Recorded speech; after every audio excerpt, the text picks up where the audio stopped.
करोड़पति बनने के लिए सबसे इम्पोर्टेंट क्या है? आप कर्जे में हैं, आपको कर्जे से बाहर निकलना है, तो इसका एक प्रोसेस है। अगर कुंडली नहीं मिलाते हैं तो क्या शादी टूट जाती है आचार्य जी? यदि आप किसी से बहुत ज़्यादा प्यार करते हैं और सामने वाला भी आपसे बहुत ज़्यादा प्यार करता है, तो आपको कुंडली नहीं दिखानी चाहिए। का जो दरवाजा है वो नॉर्थ ईस्ट में गलत है, यहाँ नहीं होना चाहिए था। कॉर्नर का घर होगा तो आपके जो मालिक की डेथ हो जाएगी। तो दोस्तों एक बार फिर आप सभी का स्वागत है हमारे पॉडकास्ट में, और मैं हूं आपके साथ आमिर खान। एक नया पॉडकास्ट फिर आप सभी के लिए लेकर आए हैं। नए नए मेहमान इस पॉडकास्ट में रहते हैं, और आज के पॉडकास्ट में भी एक खास मेहमान हमारे साथ है, जिनसे हमने पहले भी पॉडकास्ट किया था। बहुत लंबी चर्चा उनके साथ हुई थी इस पॉडकास्ट में, और आज फिर आचार्य लवभूषण हमारे साथ जुड़ चुके हैं। तो सीधा चलेंगे आचार्य लवभूषण जी के पास। कैसे हैं आप आचार्य जी? मैं बहुत अच्छा हूँ, आप बताइए आप कैसे हैं? बहुत बढ़िया, बहुत अच्छा लगा एक बार फिर आपके सामने बैठे हैं और एक नया पॉडकास्ट करने का मौका मिल चुका है। आपका प्यार और आपका स्नेह है, आपने दोबारा बुलाया। बिल्कुल सर। और कैसा रहा आपका दिन? बहुत ही अच्छा। आज मेरा अति मित्र दिन है, आज मेरा अति मित्र नक्षत्र है, और आज का दिन मेरे लिए बहुत अच्छा रहा। बहुत अच्छा रहा। बिल्कुल, मेरा जो पहला सवाल है ना इन्हीं सबसे रिलेटेड रहा है आपसे। देखिए आमतौर पर ना हम देखते हैं जब एक शादीशुदा ज़िंदगी में इंसान चला जाता है ना, तो उनका प्लान होता है कि अच्छी खुशहाल लाइफ रहे, सब कुछ बेटर रहे, और वो बेबी प्लान करने का भी बहुत जल्दी इंसान सोचता है, कोई वक्त लेके सोचता है। तो ज्योतिष का इसमें क्या महत्व रहता है? क्या इसमें ग्रह इंपॉर्टेंट रहते हैं बेबी प्लान करने के लिए, या क्या चीज़ इंपॉर्टेंट है इसमें? देखिए मैं आपको बताऊं कि हर चीज़ का एक पहले प्रॉमिस होता है। आप देखिए कि कुछ जैसे आदमी की शादी होती है, कुछ के जो बच्चे बेबी प्लान तुरंत हो जाता है जी। और कुछ लोग बेबी प्लान करने के बावजूद भी उनकी प्लानिंग नहीं हो पाती है। बिल्कुल। बच्चा ठहर ही नहीं पाता है, बार बार वो जो लड़की है वो अबॉर्शन होने लगते हैं जी, या फिर वो उस चीज़ को कंसीव ही नहीं कर पा रही है, या कंसीव होने के बाद प्रॉब्लम आ रही है। तो पहले तो ये इसका एक प्रॉमिस है कुंडली के अंदर कि आपका प्रॉमिस है कि नहीं है। यदि पांचवा घर हमारे पहले बच्चे का होता है, अच्छा, पहले बच्चे का जो फर्स्ट चाइल्ड होता है उसका प्रॉमिस हम पांचवें घर से देखते हैं। यदि पांचवें घर का मालिक आपके चौथे घर में जाकर बैठ जाए तो बच्चे का जो प्रॉमिस है वीक हो जाता है। अच्छा। और यदि दोनों की कुंडली में ऐसा हो जाए, हस्बैंड और वाइफ की, तो बच्चा होने के चांसेस बहुत कम हो जाते हैं। और यदि एक ही कुंडली में है और एक ही कुंडली में नहीं है, तो आपके बच्चा भी हो गया, आपके बच्चे के साथ ओपिनियन डिफरेंसेस हो जाएंगे, वो बच्चा आपको छोड़कर चला जाएगा। अच्छा। जैसे ही बच्चा बड़ा होगा बच्चा आपको छोड़कर चला जाएगा। जी। तो इस तरीके से ना फिर उसके बाद उसका सब लोड भी है, नक्षत्र लोड भी है, राशि लोड भी है, उस पर किसकी नज़र पड़ रही है पहला। तो ये सब का आपका प्रॉमिस और प्रॉमिस का एग्जीक्यूशन ये आपके डेट ऑफ बर्थ को देख के बताया जा सकता है। अभी चाइल्ड बर्थ की बात करते हैं, तो चाइल्ड बर्थ बच्चा कब जन्म दें, तो हम आजकल इसका भी बहुत अच्छा ट्रेंड है। बिल्कुल, लोग बहुत नक्षत्र का ध्यान रखते हैं कि किस डेट में हो, किस टाइमिंग में हो। तो इसका जैसे महीने में 30 या 31 दिन होते हैं, तो उसमें सबसे अच्छा दिन 19 है, उसके बाद 15 है, उसके बाद आपका 10 भी अच्छा दिन है। मतलब ऐसे बहुत सारी तरीके हैं जिसको हम देख के बताए। उससे भी ज़्यादा इंपॉर्टेंट ये है कि आपका एक्चुअली बच्चे का जन्म तो होगा, लेकिन उसके बाद जो माँ उस बच्चे को जन्म देने वाली है उसके साथ में कोई अनहोनी ना हो, बच्चा बिल्कुल सही सलामत हो जाए। तो इसमें हमारे 27 नक्षत्र होते हैं, तो उसमें ये हम कोशिश करते हैं कि आपके अति मित्र नक्षत्र में ही आपके बच्चे का जन्म हो, ताकि बच्चा खुशहाल भी रहे, आप भी सही रहे। और हम उसमें ये देखते हैं कि आपका तारीख से पहले, मैं आपको क्या बोलता हूँ, तारीख से पहले देखें तो आप उस टाइम उस दिन आपकी होरा किस होरा में आप बच्चे को जन्म दीजिए। अच्छा। जो 2 घंटे का लगन है उस लगन में बच्चे का जन्म दीजिए। किस दिन आप बच्चे का, यदि आप बच्चे को उस दिन या उस होरा में बच्चे का जन्म होता है तो बच्चे का भविष्य अच्छा रहने के योग होते हैं। जी बिल्कुल। देखिए लवभूषण, जैसा भी आपने टाइम की बात भी करी, अभी जैसे लीप ईयर निकला, लीप ईयर में हम हैं 29 फ़ैब के अंदर भी हम देखते हैं बहुत सारे बच्चों ने जन्म लिया। लोग प्लान भी करते हैं कि हाँ 29 फ़ैब में हमारा बेबी हो। तो 29 फ़ैब को इतना इंपॉर्टेंट क्यों देखा जाता है ज्योतिष के अगर नज़रिए से हम देखें तो? देखिए क्या होता है कि जो लीप ईयर है वो हर 4 साल में बिल्कुल आता है, तो ये एक ऐसा दिन है जो स्पेशल दिन है। अच्छा। ठीक है, तो इसकी ज्योतिष में अलग अलग महत्व दिन हैं। आपने कभी कभी ऐसा नोटिस किया होगा कि 4 साल के बाद में 1 साल ऐसा आता है ये जिसमें एक दिन अधिक या एक दिन बड़ा होता है, इसे अधिक मास कहते हैं। जी जी जी। जिसे आपके एस्ट्रोलॉजी में उसको लीप ईयर कहते हैं इंग्लिश ईयर में, लेकिन जो वैदिक ज्योतिष है उसमें इसको अधिक मास कहते हैं। तो अधिक मास अच्छा भी होता है और अधिक मास बुरा भी होता है, तो इसके अलग अलग मायने हैं। तो मेरे हिसाब से लीप ईयर का आपका जन्म तिथि से कोई फर्क नहीं पड़ता। अच्छा। आपको देखना है कि आपका उस दिन नक्षत्र कौन सा है, आपका ग्रह कौन सा है, कौन सा ग्रह अभी वक्रे चल रहा है, और वो किस घर में बैठा हुआ है और किस घर में नहीं बैठा हुआ। मैंने आपको ये बता दिया कि मैंने आपने 29 तारीख को दोपहर को 2 बजे से लेकर 4 बजे तक का टाइम आपके लिए अच्छा है। जी। यदि भगवान ने नहीं चाहा तो उस टाइम आपकी डिलीवरी नहीं होगी। जी। आचार्य जी, अभी जैसे हमने न्यूबॉर्न बेबी की बात की, तो वही रिलेशनशिप भी एक बहुत बड़ा मुद्दा बन जाता है। कई बार कंप्लेंट्स आती हैं कि रिलेशनशिप में पार्टनर खुश नहीं है तो क्या करें। पिछली बार पॉडकास्ट हमने किया है, उसके बाद काफ़ी लोगों के कमेंट्स आए हैं कि अगर रिलेशनशिप में मेरा पार्टनर मुझसे खुश नहीं है तो क्या करें। मैं उससे पहले ना एक बार आपका ये बच्चे वाला चैप्टर हाँ, जी, जरूर। उसके बाद वापस बिल्कुल हाँ। बिल्कुल। अब अच्छा आपका बच्चे का जन्म हो गया, तो उसमें सबसे अच्छा इंपॉर्टेंट पार्ट है कि बच्चे का जन्म के बाद उसका नाम। हाँ अक्सर हम लोग नाम रख देते हैं, लेकिन नाम के साथ साथ में आप उसका नेम करेक्शन करके अभी से बच्चे का नाम ठीक करके रख दें तो हो सकता है बच्चा आने वाले टाइम में बहुत अच्छा तरक्की करे। जी। अभी मेरे पास लोग आते हैं, उनका आधार कार्ड में नाम रख दिया, पैन कार्ड में नाम रख दिया है और मैं उनका नेम करेक्शन कर रहा हूँ, तो बड़ी प्रॉब्लम आती है उनके नाम को। जी जी। गुरु जी, तो ये एक सवाल ऐसा मेरा है, आपको बीच में रोकने के लिए मुझे क्षमा चाहूँगी, कि बोला जाता है कि कुंडली पर जब नाम रखा जाता है बच्चे का तो उसी नाम से उसे पुकारना जो है सही होता है, पर लेकिन कई लोग कहते हैं कि उस नाम से उसे नहीं पुकारना चाहिए, तो किसकी क्या क्लैरिटी ऐसा होती कुछ है? नहीं है कि ठीक है, नाम अक्षर आपका नक्षत्र से निकला, आप उसी नाम से पुकार सकते हैं। जैसे भी मैं 2-3 नाम लेता हूँ, जैसे पूजा नाम का कोई लड़की या लड़का हुआ, जी। तो उनके रिलेशनशिप में इशू रहेंगे ओके।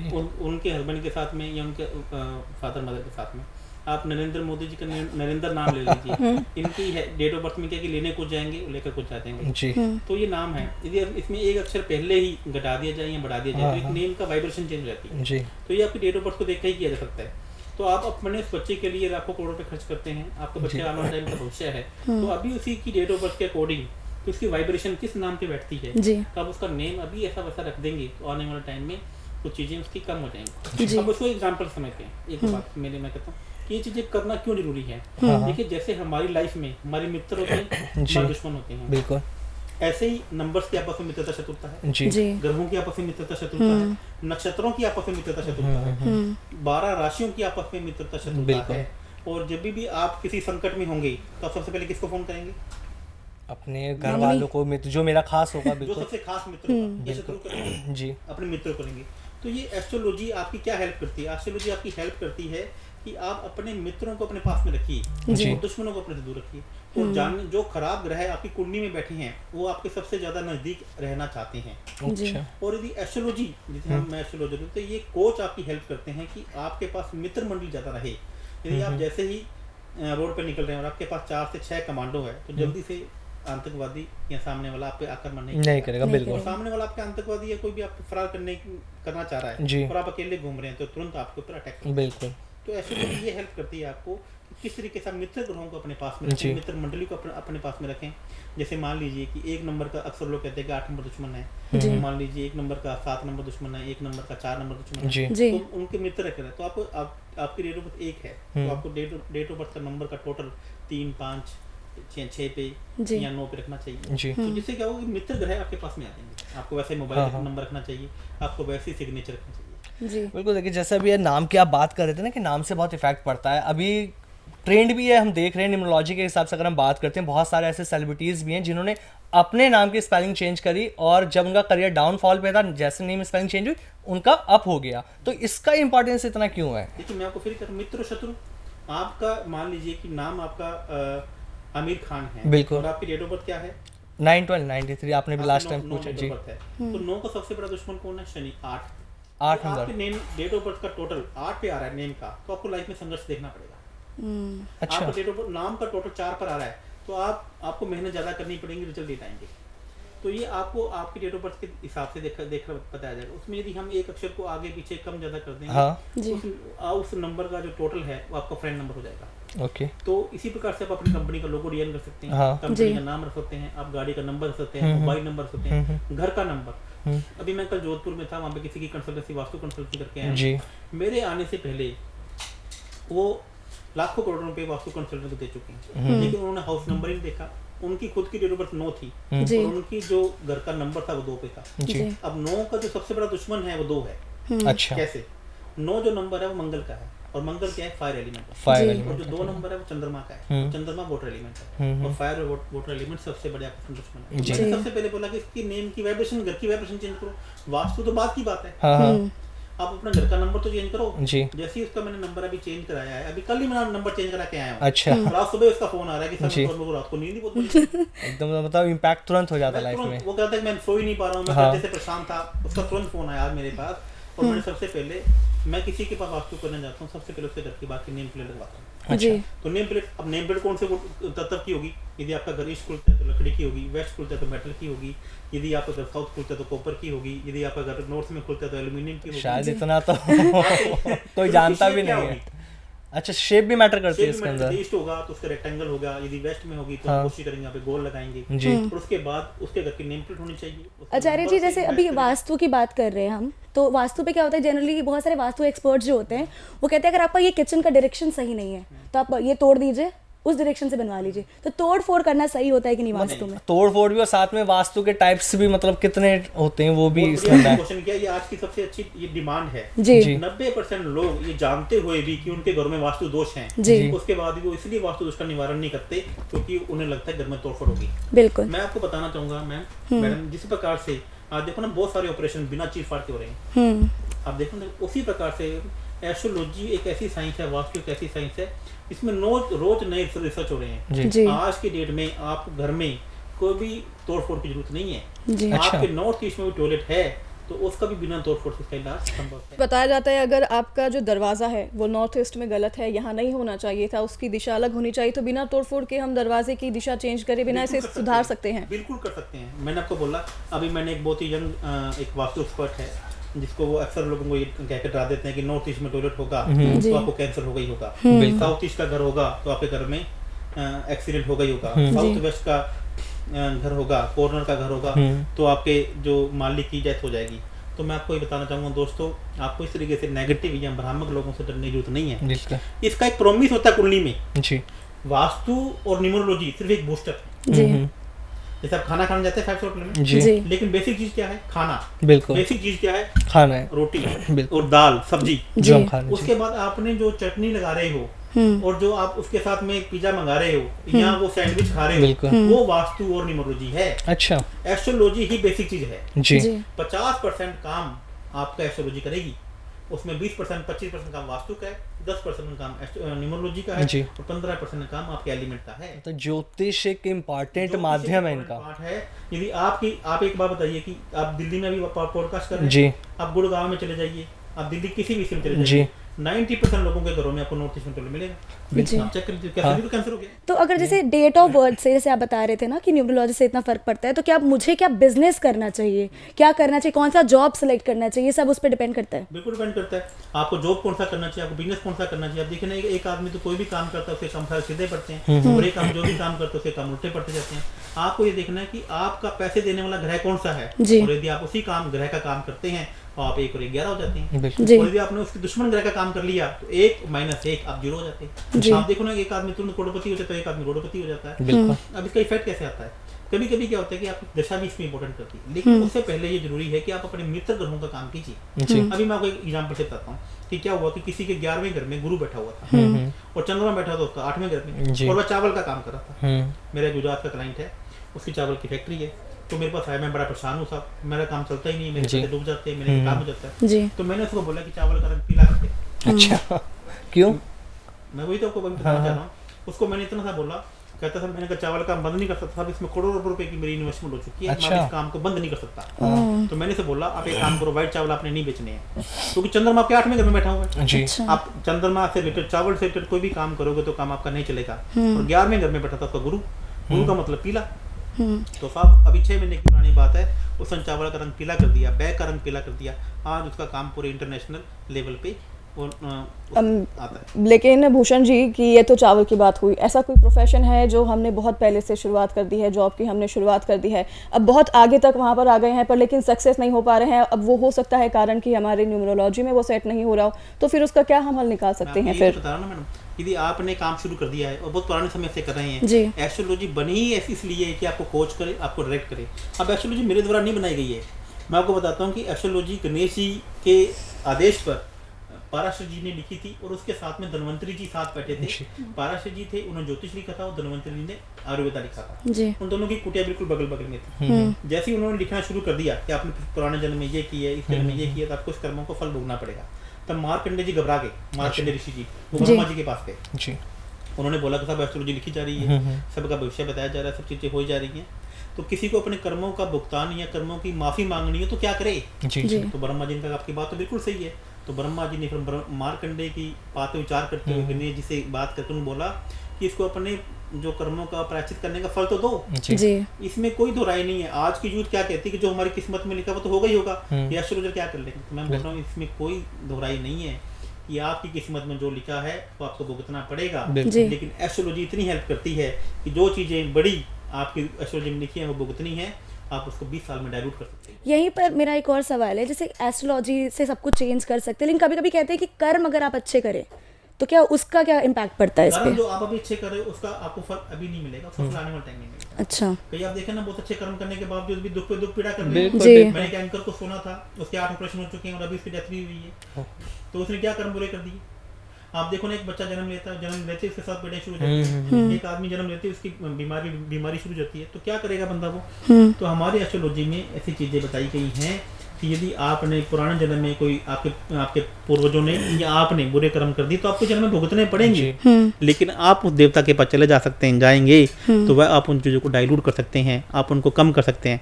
फॉर एग्जाम्पल बताना चाहूँगा, जैसे आपको एक घर लेना है, घर है 5 करोड़ रुपए का और आपके पास 1 करोड़ रुपए है, तो 4 करोड़ रुपए कौन देगा? किसी न किसी से उधार बैंक देगा। बैंक देगा। आप बैंक ने आपको 4 करोड़ रुपए दे दिए और आपने बैंक लोन ले लिया और आपने घर पे रहने लगे, ठीक है। अब आपको किस्तें कैसे भरनी है, लोन कैसे भरना है? खुद से किस्तों कमा के। से। तो आपका घर तो बन गया ना अभी, लेकिन ऐसा थोड़ी कि 4 करोड़ आपको माफ हो गए। नहीं, तो जैसे ही आपने किस्तें नहीं भरी तो बैंक वाले क्या आ जाएंगे, घर बंद करने। घर बंद कर देंगे, घर नीलाम कर दो। ऐसी एस्ट्रोलॉजी काम करती है। ये कोच के रूप में गाइड काम करती है, गाइड के रूप में काम करती है कि बेटा तेरे को चाहिए तो खुशियाँ मेरे को सब अभी चाहिए और दुख है मुझे किस्तों में देने हैं। खुशी आ गई ना, घर आ गया आपके पास, और जो लोन है आप किस्तों में दे रहे हो। तो इसी एस्ट्रोलॉजी को समझने की जरूरत है दोस्त, ये लॉजिक से समझने की जरूरत है। एक मैं आपको बताता हूँ, नंबर्स की बात करते हैं। जितने भी न्यूमरोलॉजिस्ट हैं वो ये कहते हैं कि 1 का दुश्मन कौन है? जी 8। 1 का 8। सूर्य का सबसे बड़ा दुश्मन कौन है? शनि। मैं आपको आपके पॉडकास्ट के माध्यम से बताना चाहता हूँ कि जिसकी कुंडली में भी सूर्य और शनि इकट्ठे बैठे हैं वो अभी चेक करें, उनमें से 90% लोग रिचेस्ट लोग हैं, दुनिया के सबसे अमीर लोग हैं। अच्छा। जिसको सूर्य का साथ शनि का मिल गया, 2 ही सबसे बड़े ग्रह हैं, दोनों आपकी कुंडली में इकट्ठे बैठे हैं। अब जितने एस्ट्रोलॉजर सबसे जाते पहले बोलते तेरी कुंडली में सूर्य शनि इकट्ठा बैठे थे तो बट्ठा बैठ गया। और मैं कहता हूँ इससे बड़ा कोई राजयोग नहीं है। सूर्य शनि के 90% लोग चेक करें कि या तो बहुत बड़े डॉक्टर होंगे या कॉन्ट्रैक्टर होंगे या फिर बहुत बड़े बिजनेसमैन होंगे। उसके माइनस पॉइंट है, उसके साइड इफेक्ट्स हैं, वो हमें दूर करने पड़ेंगे। और सूर्य हमें वहाँ पे क्या करना है, हमें वहाँ पे ऐसे ग्रह को बिठाना है जो सूर्य का भी मित्र है और जो शनि का मित्र है। बताइए ऐसा ग्रह कौन सा है? बिल्कुल अच्छा, जैसे अभी आपने राजयोग की बात करी है ना, मेरा इसी से एक सवाल आपसे ये भी मैं जानना चाहूँगा। राजयोग कहते हैं जिसकी कुंडली में राजयोग है वो करोड़पति रहता है, उसको किसी तरह परेशानी नहीं आती। लेकिन ओवरऑल अगर हम बात करते हैं, राजयोग अधिकतर लोगों की कुंडलियों में है लेकिन फिर भी वो परेशान है, फिर भी पैसा नहीं है, तो इसके पीछे क्या कारण है? मैं आपको यही तो कहता हूँ कि जो हमारी वैदिक एस्ट्रोलॉजी आज से पहले लिखी गई थी राजयोग के बारे में, ये राजयोग तभी था जब आप राजा मारा जाते जी। आज जो कलयुग है ना, वो कलयुग का जो देवता कौन है? राहु देवता जी। राहु देवता कहता है कि मुझे राजयोग से कोई मतलब नहीं है। अच्छा, मुझे ये बताओ कि तेरे को क्या चाहिए। आप ये बताओ, मैंने अभी क्या बोला कि चंद्रमा शनि सबसे बड़ा विषय हो गया। हाँ, आप चंद्रमा शनि का काम कर लो, आपका विषय खत्म हो जाएगा। चंद्रमा शनि का मित्र कौन है? गुरु ग्रह है। गुरु ग्रह। आप चंद्रमा शनि के बीच में गुरु ग्रह बिठा दीजिए, दोनों की दोस्ती खत्म, शत्रुता खत्म जी। चंद्रमा का मित्र कौन है? गुरु। और शनि का मित्र कौन है? गुरु। दोनों के बीच में काम कर दिए, उनको दोनों की दुश्मनी खत्म। सूर्य शनि का मित्र कौन है? बुध ग्रह। आप सूर्य और शनि जिस भाव में बैठे हैं वहाँ बुध की प्लेसमेंट कर दीजिए, दोनों की दुश्मनी खत्म। आप इस प्रकार से आपको ये चेक करना है कि कौन उन दोनों के बीच का शत्रु है और आपको किसको लाके बिठाना है। अच्छा। राजयोग क्या है? अब राजयोग की बात करते हैं। गुरु चंद्रमा जी सबसे बड़ा राजयोग है। जिसकी कुंडली में गुरु चंद्रमा बैठ जाए इससे बड़ा राजयोग नहीं है। जिसकी कुंडली में गुरु शुक्र बैठ जाए इससे बड़ा कोई राजयोग नहीं है, लेकिन उसके बाद भी पैसा नहीं कमा रहा। इसका मतलब क्या है? एक राजयोग थोड़ी, राजयोग तो आपको एक इफेक्ट दे रहा है, एक अच्छे उसके फायदे आपको मिल रहे हैं, लेकिन उसके साथ में 6 आपकी कुंडली में जो बैड इफेक्ट्स हैं वो भी तो आपको देखने पड़ेंगे। जब तक आपने एक घर के अंदर गुरु चंद्रमा इकट्ठे बैठे हैं और बाहर से लोग लगा हुए तो कैसे पैसा देंगे वो? जब तक उससे बाहर ही नहीं निकलेंगे तो पैसा कहाँ से आएगा? जी बिल्कुल। तो सबसे पहले ये देखना है कि उनको ताला कौन लगा के बैठा है, उसकी चाबी किसके पास है। अब इसकी शत्रुता कैसे होती है? जैसे आप यहाँ पे 3 लोग बैठे, हम 4 लोग बैठे, ताला तो आपने लगा दिया, आप चाबी किसको देके चलेंगे? इसको देके चलेंगे। और इन्होंने चाबी किसको दे दी? इसको मुझे दे दी। तो ताला तो इनसे तो नहीं खुलेगा ना, बिल्कुल ना आपसे खुलेगा, बिल्कुल बिल्कुल। अब मैंने क्या किया, इनको पकड़ा जाके, हाँ ताला लगाया मैंने भैया, लेकिन चाबी नहीं है, चेक कर ले। राशि दे दो। ये कहेंगे भाई इसको दे दी थी, कहा हाँ दी थी मेरे को, लेकिन है नहीं, चेक कर ले। मैं आपको ये कहता हूँ दोस्त, एस्ट्रोलॉजी मेरे ब्लड के अंदर है। मैं एस्ट्रोलॉजी इसलिए नहीं आया था कि मेरे को एस्ट्रोलॉजर बनना था, क्योंकि मेरे को खुद को एक अपने वाई का जवाब चाहिए था कि ऐसा लाइफ में क्यों होता है। और उस वाई का जवाब जब मैं निकलने लगा तो मुझे ऐसे ऐसे रहस्य जवाब एस्ट्रोलॉजी में पता लगे जो आज तक खुले ही नहीं है। बिल्कुल। और आज भारत जो सनातन धर्म का सबसे बड़ा विश्व गुरु है, आज देखिए उसी को फॉलो करके पूरा वर्ल्ड टैरो कार्ड चल रहा है, स्विच वर्ड्स बोले जा रहे हैं, और चाइना में फेंग शुई चल रहा है, जापान में कोई एक नई टेक्निक चल रही है, और जबकि ये सब चीज़ें भारत की हैं और हमें भारत की संस्कृति को अपनाना चाहिए। दोस्तों आप देखिए हमारी संस्कृति में अभी स्विच वर्ड बोले जा रहे हैं कि ये बोलो, ऐसा कौन वाला ऐसा बोल दो। अरे भैया उससे अच्छा मंत्र तो भारत की संस्कृति में दिए गए हैं, आप उसको अपनाइए ना, और उसी को अपना के आप लखपति करोड़पति अमीर बन सकते हैं। लेकिन ध्यान रखिएगा उसका प्रॉमिस आपकी कुंडली में होना चाहिए, और प्रॉमिस नहीं है तो प्रॉमिस बनाए जा सकते हैं। जो लोग स्विच वर्ड आपने जैसे बात करी, बहुत सारे लोग मैं ऐसे देख रहा हूँ न्यूमरोलॉजी में भी कुछ वर्ड्स होते हैं जो उनको 11 बहुत ज़्यादा लग के मानते हैं, या कोई स्विच वर्ड वो बार बार रिपीट करते रहते हैं ताकि उनके साथ निगेटिविटी भी दूर रहे और जो चाहते हैं उन्हें मिल जाए। तो कितना इंपॉर्टेंट है स्विच वर्ड और न्यूमरोलॉजी इसमें जो वर्ड्स की हम बात कर रहे हैं? मैं स्विच वर्ड को इंपॉर्टेंस नहीं मानता हूँ पहले बातों से, क्योंकि स्विच वर्ड मुझे अपनाने की जरूरत क्या है। लेकिन हम बहुत सारे ज्योतिष तो इस चीज़ को कहते हैं। मैं आपको ये तो कह रहा हूँ कि हम भारतीय संस्कृति को अपनाए ना, हम स्विच वर्ड को क्यों बना रहे हैं जी? क्या हमारे मंत्र कम पड़ गए, क्या हमारी नॉलेज कम पड़ गई? हाँ, लेकिन उन्होंने क्या कर दिया, इसको शॉर्ट कर दिया। जो एस्ट्रोलॉजी का ज्ञान लेना नहीं चाहते वो शॉर्टकट सब अपनाना, और शॉर्टकट कब तक काम आएगा जिंदगी में? कभी शॉर्टकट मत बनाओ दोस्तों जी। आपको घर में आग लग गई तो लिफ्ट काम करेगी क्या? बिल्कुल नहीं करेगी। आपकी सीढ़ियाँ ही काम करेंगी जी। आप जिंदगी में शॉर्टकट मत अपनाइए। ये स्विच वर्ड्स या इन चीज़ों के आप हमारी जो असली धरोहर है वो तो एस्ट्रोलॉजी है जी, और एस्ट्रोलॉजी से ही सब कुछ निकल कर आया है। बिल्कुल। और आपको इसी को ही अपनाना पड़ेगा। आप जितने भी स्विच वर्ड यूज करके सभी लोग अमीर क्यों नहीं बन गए? मैं वही चीज है ना, क्यों एस्ट्रोलॉजर, कुछ ऐसे एस्ट्रोलॉजर भी है ना लवभूषण जी जो लोगों को मिसगाइड भी कर रहे हैं कि आप ये स्विच वर्ड कर लो, ये वर्ड्स आपके लिए लकी हो जाएंगे, करोड़पति बन जाओगे। ऐसा कुछ होता तो मैं नहीं आपको ये तो कह रहा हूँ दोस्तों कि आपकी कुंडली ही सब कुछ है। बिल्कुल। आपकी जन्म तिथि कुंडली ही सर्वे सर्वा है, और जो न्यूमरोलॉजी और जो वास्तु है ये उसको बूस्ट करते हैं। आपको अपने आप को मल्टीप्लाई कैसे करना है उसमें न्यूमरोलॉजी काम करती है, उसमें वास्तु काम करता है। लेकिन यदि आपने एस्ट्रोलॉजी का सहारा नहीं लिया तो कुछ दिन तो भाई काम करेंगे, वापस से फिर आप वहीं और चीज़ें वहीं के वहीं। जी, अभी कुंडली की बात करें तो सबसे पहला सवाल जो कॉमनली हर इंसान जानना चाहता है कि अगर कुंडली नहीं मिलाते हैं तो क्या शादी टूट जाती है? आचार्य जी देखिए बिल्कुल सही बात है कि कुंडली शादी कुंडली मिलाकर ही करनी चाहिए। जी। अभी आपने रिलेशन का क्वेश्चन लिया था, उसको भी अभी लेते हैं। बिना कुंडली मिलाए शादी नहीं करनी चाहिए। लेकिन उसमें मैं एक आपसे अपवाद वाली जो कंट्रोवर्सी वाली बात कहेंगे कि यदि आप किसी से बहुत ज़्यादा प्यार करते हैं और सामने वाला भी आपसे बहुत ज़्यादा प्यार करता है तो आपको कुंडली नहीं दिखानी चाहिए। यदि ये क्यों? आपका प्यार राधा कृष्ण का है, आपका प्यार लैला मजनू का है, यदि उस लेवल का है तो ऐसा आप क्यों क्राइम कर रहे हैं? पहचाने कि हमारा प्यार जो है राधा कृष्ण के तो आप जानते हैं ना, नहीं, ये बात बिल्कुल सही है, वो आप पहचान। वो आप देखिए ना आपका प्यार कितना है।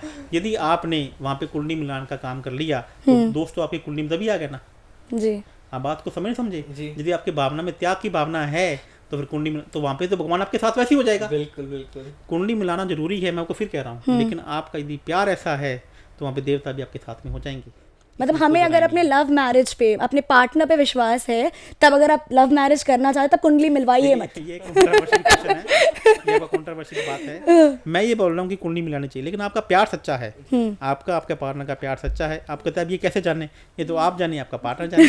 बिल्कुल, बहुत सारा ऐसा भी तो होता है, कुंडलियां मिलवा ली, सब कुछ ठीक है, शादियां भी हो गई, आफ्टर मैरिज नहीं बन पाती है, वो डाइवोर्स तक नौबत पहुंच जाती है, तो वहाँ किसका दोष है जी? देखिए मैं आपको एक बात बताता हूँ, हुआ क्या भारत में जो एस्ट्रोलॉजी है ना, इसको हम अपने लो लेवल पे लेके चलते हैं जी। आज हमारे लिए एस्ट्रोलॉजी क्या है? सेकेंडरी, थर्ड, फोर्थ नंबर है जी। आपने बोला कि मुझे शादी करनी है जी एक फलाने बंदे से, आपने बोला कि मुझे फलाने, आप पंडित को क्या बोलते हो कि मेरी ये कुंडली है, इसको मिला दो जी। इसको मिलाना ही मेरा काम है। आप बोलो कि पंडित जी आप दक्षिणा ज़्यादा ले लो, इसकी कुंडली मिला दो, तो वो क्या कहता है कि ठीक है, पंडित जी कहता है ठीक है इसको मैं उपाय कर देता हूँ मान लीजिए। अरे भैया जिसकी कुंडली नहीं मिली है, यदि किसी में भृगु दोष है, जिसमें नाड़ु दोष है, उसे उपाय है ही नहीं है। अच्छा, उपाय नहीं है उसको, कुछ के उपाय हैं और कुछ के उपाय नहीं है। और दूसरा, यदि आपका चंद्रमा का नक्षत्र उसके वध में बैठा है तो सामने वाले की डेथ हो जाएगी। आपने भाई दोष की बात करते हैं, एक सबसे कॉमन है मांगलिक दोष कि मांगलिक- लड़कों की शादी, अगर मतलब कोई लड़का मांगलिक है उसकी शादी मांगलिक से कराइए, अगर लड़की भी मांगलिक है तो तभी शादी टिक पाएगी। पहले तो मांगलिक दोष क्या होता है इसको समझने की जरूरत है। जी। कि मांगलिक दोष होता क्या है। अभी 90% लोग मांगलिक दोष नहीं जानते क्या होता है, और साढ़े सती क्या होता है ये नहीं जानते क्या होता है। मेरे पास लोग आते हैं कि सर मेरी शनि की साढ़े सती चल रही है। मैंने कहा तो तेरे तो शनि की साढ़े सती लागू ही नहीं होती, चल कैसे रही है। तो पहले मंगल की दशा को समझते हैं कि मांगलिक दोष क्या होता है। जब भी मंगल चौथे घर में होता है, 7वें घर में होता है, 8वें घर में होता है, 12वें घर में होता है, ऐसी स्थिति में मंगल खराब होता है। जी। मंगल कौन सा प्लैनेट है? अग्नि का प्लैनेट है, और अग्नि आपकी क्या होगी? खराब होगी, दूषित होगी अब आपकी। तो आदमी क्या आएगा? गुस्सा ज्यादा आएगा, आदमी लड़ने पिटने वाला होगा, आदमी के काम ज्यादा नहीं बनेंगे, आदमी थोड़ा सा हार्डवर्क करेगा, थक जाएगा। पर मांगलिक दोष का असर पड़ता है। शादी तो ठीक है, हम शादी सब जगह पड़ेगा, आपके हर जगह पड़ेगा, प्रोफेशन प्रोफेशन पे भी पड़ेगा, आपके काम पे भी पड़ेगा, आपके भाइयों के पड़ेगा। ऐसे लोगों के भूमि के विवाद हो जाएंगे, भाइयों से विवाद हो जाएगा, जगह का रेंट पे देगा, किराएदार उसे डिस्प्यूट कर लेगा। पे ठीक कैसे किया जाए फिर? मैं ये आपको बताना चाह रहा हूँ कि मंगल खराब है, जितने भी कोर्ट केस है ये मंगल के कारण होते हैं, जितने भी लड़ाई झगड़े हैं, कर्जा होता है, ये मंगल के कारण होता है। लोग अक्सर कहते हैं कि राहु खराब है तो तेरा होता है। अरे भैया राहु जैसा तो प्लेनेट ही कोई नहीं है, राहु जैसा कोई ग्रह नहीं है। जितने भी मंगल अमंगल हो जाए तो आपका काम खराब होता है। मंगल क्या हो जाए? अमंगल हो जाए। क्या राहु के बारे में ऐसी कोई बात है? क्या सूर्य के बारे में ऐसी कोई बात है? क्या शनि के बारे में कोई ऐसी बात है? सिर्फ मंगल के बारे में। सबसे जो खराब मैं ये कहता हूँ, मंगल जो सब 9 ग्रह में यदि एक ग्रह ऐसा है वो खराब हो गया तो 8 ग्रह भी अच्छे हैं तो आपकी कुंडली अच्छी नहीं है जी। इतना बैड इम्पैक्ट है। मंगल भवन या मंगल हारी, ये जो लाइन है किसी 8 ग्रह के बारे में बोलेगी तो बता दो आप मुझे। अभी तक तो शायद हमने भी नहीं सुनिए, बता दीजिए। पर लेकिन जनरली जितने भी एस्ट्रोलॉजर हमने कॉमनली सुना है कि राहु ग्रह आपका खराब है। मैं कहता हूँ राहु को बदनाम कर दिया मैडम जी, राहु को बदनाम कर दिया। आज की डेट में कलयुग में राहु देवता है। आज के देखो, पहले तो आप वो विचार समझिए, पहले कौन कौन से युग है? सतयुग, त्रेता युग, द्वापर युग। वो किन के युग थे? देवताओं के। और अब किसका युग है? दानवों का। आज देखो ना, सब कुछ काला काला। आपने देखो क्या पहना हुआ है? काला। मैडम ने क्या पहना हुआ? काला। लोग कहाँ सो रहे हैं? दिन में सोते हैं, रात को काम करते हैं। लोग ट्रैवल कब करते हैं? रात को करते हैं। पार्टियां हो रही हैं, जुआ खेला जा रहा है, शराब पी जा रही है, आईपीएल के मैच हो रहे हैं, जुआ, सट्टा, लॉटरी सब लग रहा। तो पहले क्या सतयुग में, द्वापर में, त्रेता युग में था क्या चीजें? रात में लोग कहते थे जैसे संध्या का टाइम हो आ वहीं पर रुक जाओ। रात के टाइम तो युद्ध भी नहीं होते थे, खाने के लिए भी नहीं कहा जाता था। और आज जितनी मिसाइलें रात को गिरी जाती हैं, रात को बनाई। तब क्या था? जितना से बड़ा युद्ध भी था, महाभारत का युद्ध भी था, तो संध्या काल में उसको विराम दे दिया जाता था। वो कितने राहु का टाइम है, इसको बंद कर दो। आपने अगर जैसे अभी मेंशन किया आईपीएल के मैच हो रहे हैं, तो आईपीएल मैच में अगर ऐसा है किसी खिलाड़ी को मैच में आगे सक्सेस या फिर जीतना है, जीत हासिल करनी है, तो उसके लिए एस्ट्रोलॉजर के पास अगर आए, आपके पास आए, तो किस हिसाब से आप उनकी मदद किस तरह से कर? देखिए, मैं आपको एक बात आपके यूट्यूब चैनल के बीच में से माध्यम से बात करना चाहूँगा कि चाहे वो आईपीएल का मैच हो, चाहे वो पॉलिटिकल पार्टी हो, चाहे वो पॉलिटिकल कोई भी कैंडिडेट हो, तो एस्ट्रोलॉजी में वो सारी संभावनाएं हैं कि आप ऊपर वाले से वो सब चीज़ें ले सकते हो। गर्मी है, आप एसी का बटन चलाओ तो एसी नहीं चलेगा क्या जी? यदि आप यहाँ तो गर्मी में रहो और पंखे के झूलते रहो या फिर एसी चलाओ जी। तो एस्ट्रोलॉजी आपकी मदद करती है वो उन चीज़ों को लेने में जो आप चाहते हो जी, बशर्ते आप एक अच्छे एस्ट्रोलॉजर के पास पहुंच जाइए। लेकिन हाँ, नहीं मैं पूछना चाहती हूँ यहाँ पे अगर यहाँ पे आपके पास 2 टीम आ जाए, अगर मान लीजिए सपोज कोई 2 टीम की प्लेयर आ जाती है और कहती है कि मुझे जीतना है मैच में, तो कैसे क्या करना होगा? हाँ, दोनों अलग अलग टीम की। मान लीजिए राजस्थान रॉयल आ जाएगी, चंडीगढ़ वाली, ये पंजाब वाली को टीम आ गई, तो हम एक टीम को लेंगे जी। हम दूसरी टीम को रिजेक्ट कर देंगे कि भैया अब हमें एक टीम का, यदि हमारे से एक टीम का संबंध हो गया या रिलेशन हो गया, मतलब उसने बोले क्लाइंट बन गया, तो हम दूसरी टीम को क्यों लेंगे? हम यही तो मैं आपको एस्ट्रोलॉजी कहता हूँ कि जहाँ शनि क्या कहता है? चालाकी। अब मेरी बात बताओ, सबसे जो चालाकी वाला प्लैनेट कौन सा है? शनि। अच्छा। लोग कहते हैं चालाकी कौन देता है? शनि। शनि आपका मजबूर करता है चालाकी करने में, बेईमानी करने में और क्रूरता करने में। और आपने वो कर दी तो शनि कहता है तू आगे आगे मैं तेरे पीछे। और आपने कहा चालाकी मैं नहीं करूंगा, अपना कभी ईमानदार से करूंगा, तो शनि कहता है मैं आगे आगे तो मेरे पीछे पीछे, आ तेरे काम तो मैं डबल ट्रिपल करता हूँ। ठीक है, दोनों टीम है, अगर एक टीम को आपने रिजेक्ट कर दिया तो वो अगर दूसरे एस्ट्रोलॉजर के पास जाती है जाए तो मुझे, अरे ये तो फील्ड है ना खुला, आज देखते हैं किसके बाजू में कितना दम। आप, मैं तो सीधा से मेरा लव भूषण एक ऐसा नाम जिसे हर कोई जानता है, वो कैसे इसका सॉल्यूशन होता है? देखिए, मैं तो उसका सॉल्यूशन एस्ट्रोलॉजी से भी करूंगा, वास्तु से भी करूंगा, न्यूमरोलॉजी से मैं बोलूँगा कि आप अपने जो खिलाड़ी है, हर आदमी का एक डिजायर फुलफिलमेंट जोन होता है। जी ठीक है, मान लीजिए कि पंजाब की बात करते हैं, उसका मालिक है फलाना कोई भी, राजस्थान रॉयल की बात करते हैं, या रॉयल चैलेंजर ने आज तक एक भी कप नहीं जीता, उनकी बात करते हैं, तो उनके मालिक तो है ना कोई जी जिसका सबसे ज़्यादा शेयर है, हमने पकड़ा, उनका एक डिजायर फुलफिलमेंट जोन है। हमने उस डिजायर फुलफिलमेंट जोन में हमने कोई अपनी एक्टिविटी करनी है, वहाँ लगा दिया। ऐसे ही उसका पैसे का जोन है, ऐसे ही उसका नेम एंड फेम का जोन है, ऐसे ही उसका लॉस का जोन है, हारने का जोन है। मैं आज आपके पॉडकास्ट के माध्यम से बताता हूँ, जितने भी लोग लगातार मैच से हारे, उनके ऑफिस के अंदर वास्तु दोष होगा। उन्हें अपनी खिलाड़ियों की टीम की फोटो हारने वाले जोन में लगा दी होगी। अब आपने सिंपल वास्तु वाले को बुलाया, उसने क्या बोल देना कि भाई साउथ वेस्ट में बैठ जाओ, भैया नॉर्थ में बैठ जाओ, ये भाई सब अब ये वास्तु चेंज हो गया है।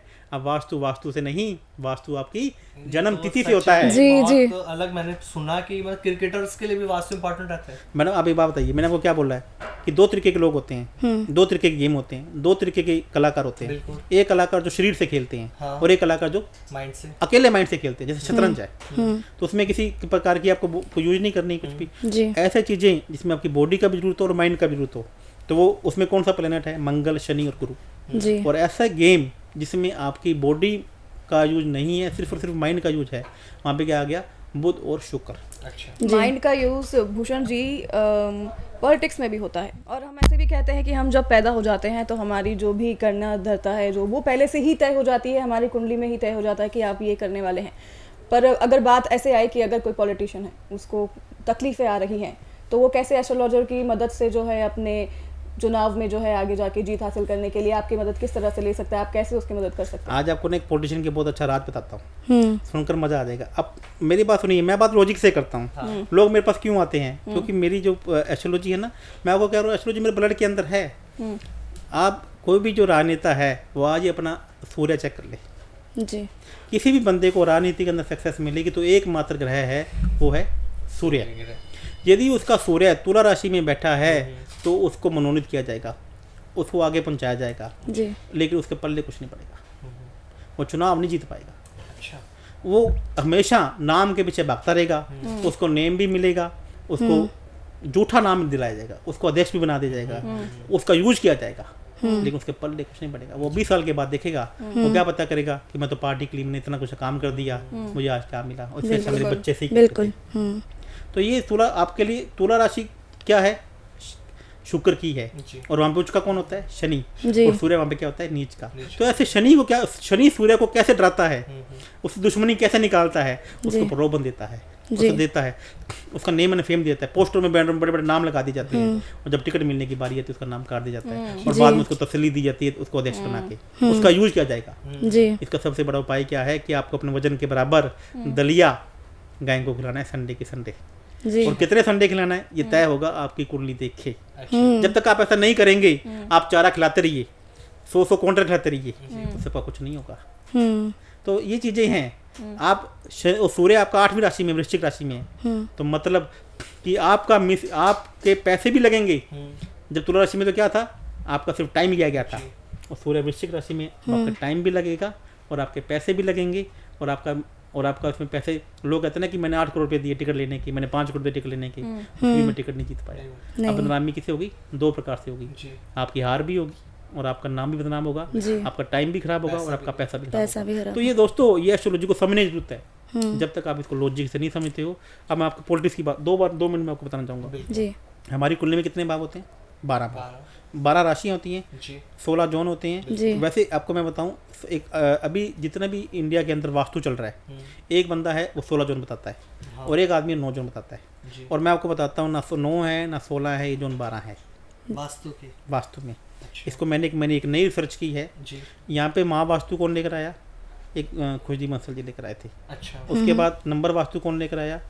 ये हमने नरेश सिंगल जी लेकर आए थे। उसके बाद पिरामिड लेकर आया जतिन भट्ट जी लेकर आए थे। उसके बाद अलग अलग और लोगों ने बहुत सारे, दक्षिण भारत में केपी वास्तु चलता है, कृष्ण मूर्ति पातु। अच्छा। एलिमेंट वास्तु चाइना में लेकर चला गया था, चाइना में फेंग शुई जो फेंग।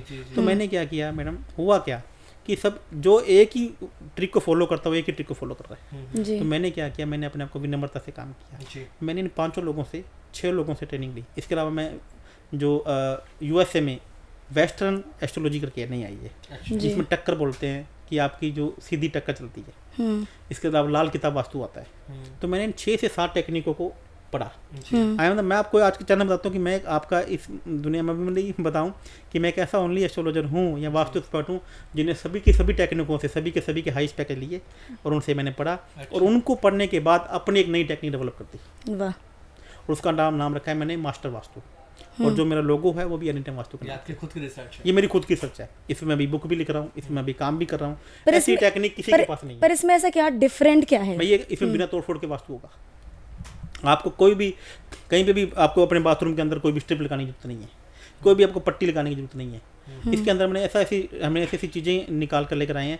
हमने 16 जोन नहीं बनाए, हमने 9 जोन नहीं बनाए, हमने 12 जोन बना दिए। क्योंकि 12 राशि हैं, 12 चीज़ें हैं, जो नहीं 12 हैं, 12 से ऊपर बन ही नहीं सकते और 12 से कम नहीं बन सकते जी। उन्होंने क्या बनाए 9 बना दिए, क्योंकि 9 ग्रह हैं। बिल्कुल मैं चीज़ को फॉलो करता हूँ, मैं 16 को भी फॉलो करता हूँ, लेकिन उन चीज़ों को टेक्निक करके मैंने एक नई अपनी टेक्निक बनाई है। आप उसमें मैं बताता हूँ कि आपको आपके जोन के अनुसार कहाँ बैठना है। जी। हो सकता है साउथ वेस्ट आपके 8वें घर का मालिक हो, अब जैसे ही साउथ वेस्ट में बैठोगे आपको कर्जा आ जाएगा, आपके ऑपरेशन होने शुरू हो जाएंगे, आपके एक्सीडेंट होने शुरू हो जाएंगे। और मैं बताता हूँ कि लोग कहते हैं कि साउथ वेस्ट का घर लेने से कर्जा आता है। मैं कहता हूँ कि दी आपकी वो डायरेक्शन आपकी 11th हाउस में बैठी हुई है, तो जैसे आप साउथ वेस्ट का घर लेंगे अब अमीर पे अमीर बनते जाएंगे। जी। लोग कहते हैं कि साउथ ईस्ट का घर, साउथ वेस्ट का जो घर है वो सबसे बुरा है, लेकिन ये चीज़ कहाँ से साबित होगी? आपकी कुंडली से। जी। मैं ये बताता हूँ सबका बेस कुंडली है, जन्म कुंडली है, जन्म कुंडली जन्म कुंडली जन्म कुंडली। इससे बढ़िया कोई विद्या नहीं है और इससे छोटी कोई विद्या नहीं है। न्यूमरोलॉजी और वास्तु उसका बूस्टर करती हैं कि आपको मल्टीप्लाई होना है तो सबसे पहले तो आपको कुंडली ठीक करनी पड़ेगी, आपको चीज़ें ठीक करनी पड़ेंगी। उसके बाद मल्टीप्लाई करने में वास्तु और न्यूमरोलॉजी आपकी हेल्प करेगी। यदि लेकिन आपने सिर्फ न्यूमरोलॉजी कर ली और आपने सिर्फ वास्तु कर लिया और एस्ट्रोलॉजी को अपने ध्यान नहीं दिया, तो दोस्तों ये कुछ टाइम के लिए, साल 1.5 साल के लिए, 6 महीने के बाद आपका टाइम अच्छा चलेगा, लेकिन वापस टाइम का गोला फिर कराएगा।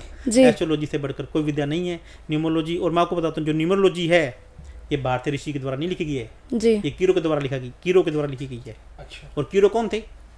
क्या इंडियन ऋषि थे? आप देखो, आप नेम करेक्शन होता है क्या हिंदी में होता है क्या? नहीं, इंग्लिश में होता है ना। तो मैं ये आपको ये नहीं कहता कि नेम करेक्शन नहीं करना है, नेम करेक्शन करो, न्यूमरोलॉजी करो, लेकिन उसके साथ साथ में आपको एस्ट्रोलॉजी की जरूरत है। तो मैं आपको बताऊँ एस्ट्रोलॉजी, न्यूमरोलॉजी और एलिमेंट। मैं आपको आपकी डेट ऑफ बर्थ देख के बता दूँ कि आपके बॉडी में कौन सा विटामिन कम होगा। कैसे? जी बिल्कुल। देखिए आपकी डेट ऑफ बर्थ में क्या बताया? 9 12 9 आ गया, 1 आ गया, 2 आ गया, 7 और 6 नहीं है आपकी कुंडली में। आप अभी यंग हैं, आप अपने 7 और 6 का मतलब आपकी बॉडी में आयरन कम मिलेगा आपको। अच्छा। अब आगे चेक कर लीजिए, आपकी डेट ऑफ बर्थ में 3 और 4 भी नहीं है, आपकी बॉडी में वुडन एलिमेंट कम मिलेगा। 3 है तो 4 नहीं है, तो आप ऑर्गेनाइज थोड़े से कम है, आप डिसिप्लिन थोड़े से कम रहेंगे, आपको पैसों की चीज़ें थोड़ी सी कम रहेंगी। पैसा जिस चीज़ के लिए जोड़ोगे वहाँ ना लग के कहीं और लग जाएगा। रिलेशनशिप इशू आपकी लाइफ में जाता रहेंगे। शुरू में रिलेशन बहुत अच्छे बनेंगे लेकिन आपको दिक्कत आ जाएगी। तो ये आपको समय आपने अक्सर लोग सुना होगा, चलने के बाद बच्चों की बात करता हूँ कि बच्चों को बादाम खिलाओ जी।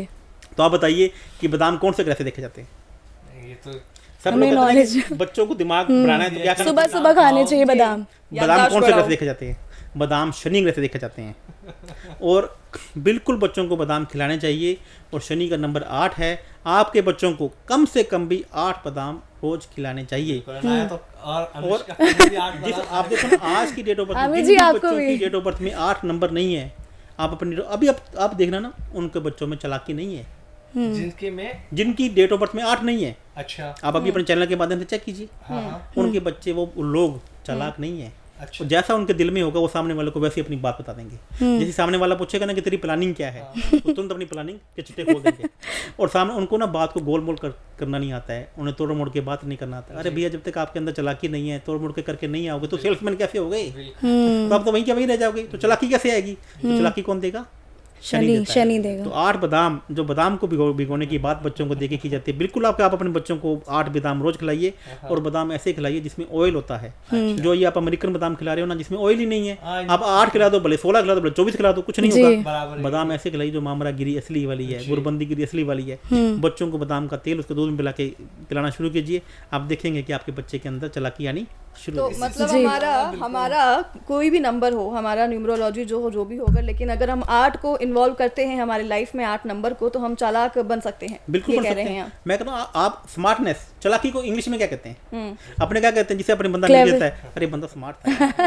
ओवर स्मार्ट नहीं बनना है, ज्यादा 8 जिसके अंदर होंगे वो स्मार्ट होगा, उसको लोग वैसे लाइक नहीं 8 की जगह 16 नहीं खाना है इस बात का ध्यान रखना। तो आपको ओवर स्मार्ट नहीं चाहिए, लेकिन स्मार्टनेस तो चाहिए ना। अपने जैसे बंदा आपको मिल जाएगा, बंदे से मिलकर मजा आ गया, बंदा स्मार्ट था। अब बिना चालाकी के 8 नंबर का इस्तेमाल आठ करें, 8 नंबर बादाम का है, मैं अगर मैं आपके आपको ये डेट ऑफ कहता बर्थ में नहीं हूँ है। कि लोग अक्सर मैं आपको बताता हूँ 1 नंबर का दुश्मन 8 है, लोग बोलते हैं, मैं कह रहा हूँ एक सबसे बड़ा मित्र ही 1 का 8 है। और जितने भी न्यूमरोलॉजिस्ट हैं आप उनसे पूछ ले कि 1 का सबसे बड़ा दुश्मन कौन है, वो क्या बोलेंगे 8 है। मैं बोलता हूँ कि 1 का सबसे बड़ा दुश्मन 1 है। ऐसा क्यों? 2 का सबसे बड़ा दुश्मन 2 है। आपने बोला कि कीरो ने लिख दी, ऐसा क्यों? उससे पहले बताना चाहता हूँ, कीरो ने जो न्यूमरोलॉजिस्ट लिख दी, इंडिया के अंदर किसी भी न्यूमरोलॉजी की हिम्मत नहीं हुई कि वो उसको काट दे, क्योंकि उन्होंने सबने शॉर्टकट अपनाया, उन्होंने किसी ने अपने ऊपर आजमा के देखा ही नहीं। मैंने एस्ट्रोलॉजी को, न्यूमरोलॉजी को अपने ऊपर लागू किया। मैं आज भी जो भी कोई रूल बनाता हूँ उसको सबसे पहले 100 लोगों पे अप्लाई करता हूँ। जी मैं आपको बताता हूँ, मैंने एक बार अभी डॉक्टर्स के ऊपर रिसर्च मैंने अभी पूरी की है।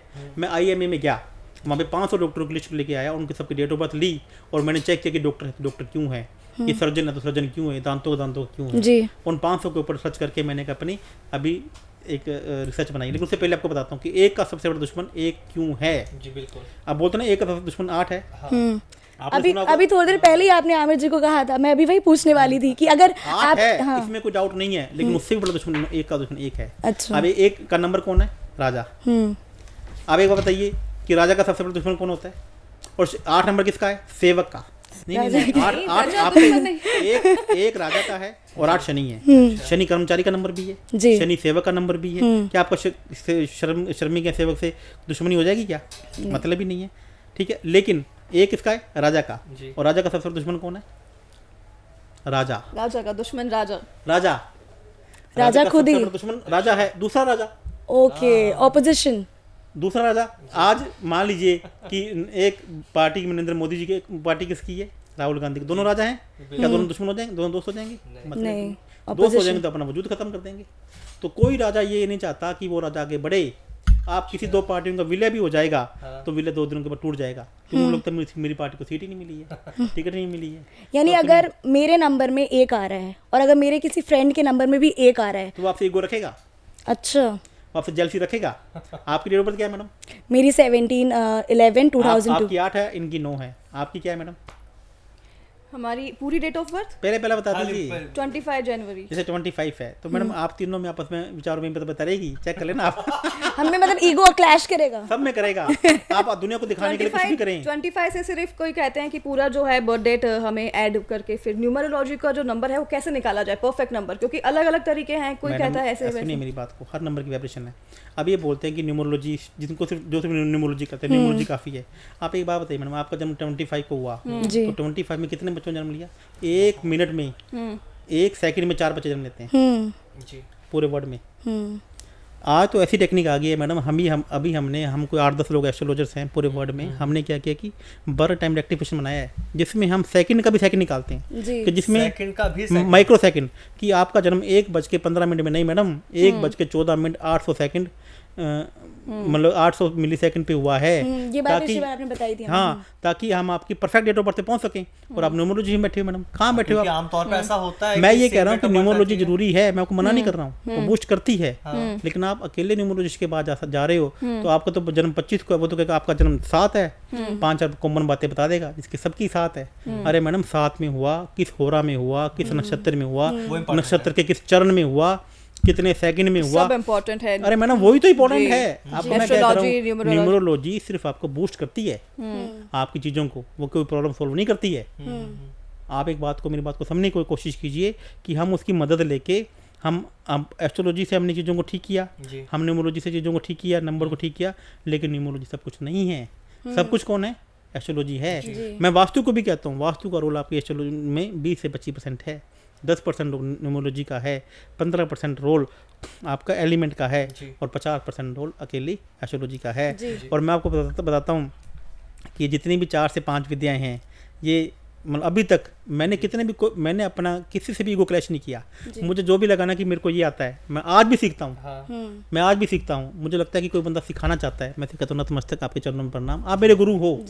मैं आज भी एस्ट्रोलॉजी की क्लास अटेंड करता हूँ। मैं आज भी कोई बहुत से ऐसे लोग हैं, मैं उनको सुनता हूँ तो मुझे प्रभावित होकर मैं उनकी क्लास अटेंड करता हूँ। मुझे लगता है कि कुछ ना कुछ तो नया सीखने को तो मिलेगा। तो मैं आपको बताता हूँ, लोगों के बीच में ईगो आ जाती है। ईगो कैसे आती है? जैसे एक बंदे ने एक 16 जोनों वाला चार्ट सीख लिया, उसको 5 वाला सीखना ही नहीं है।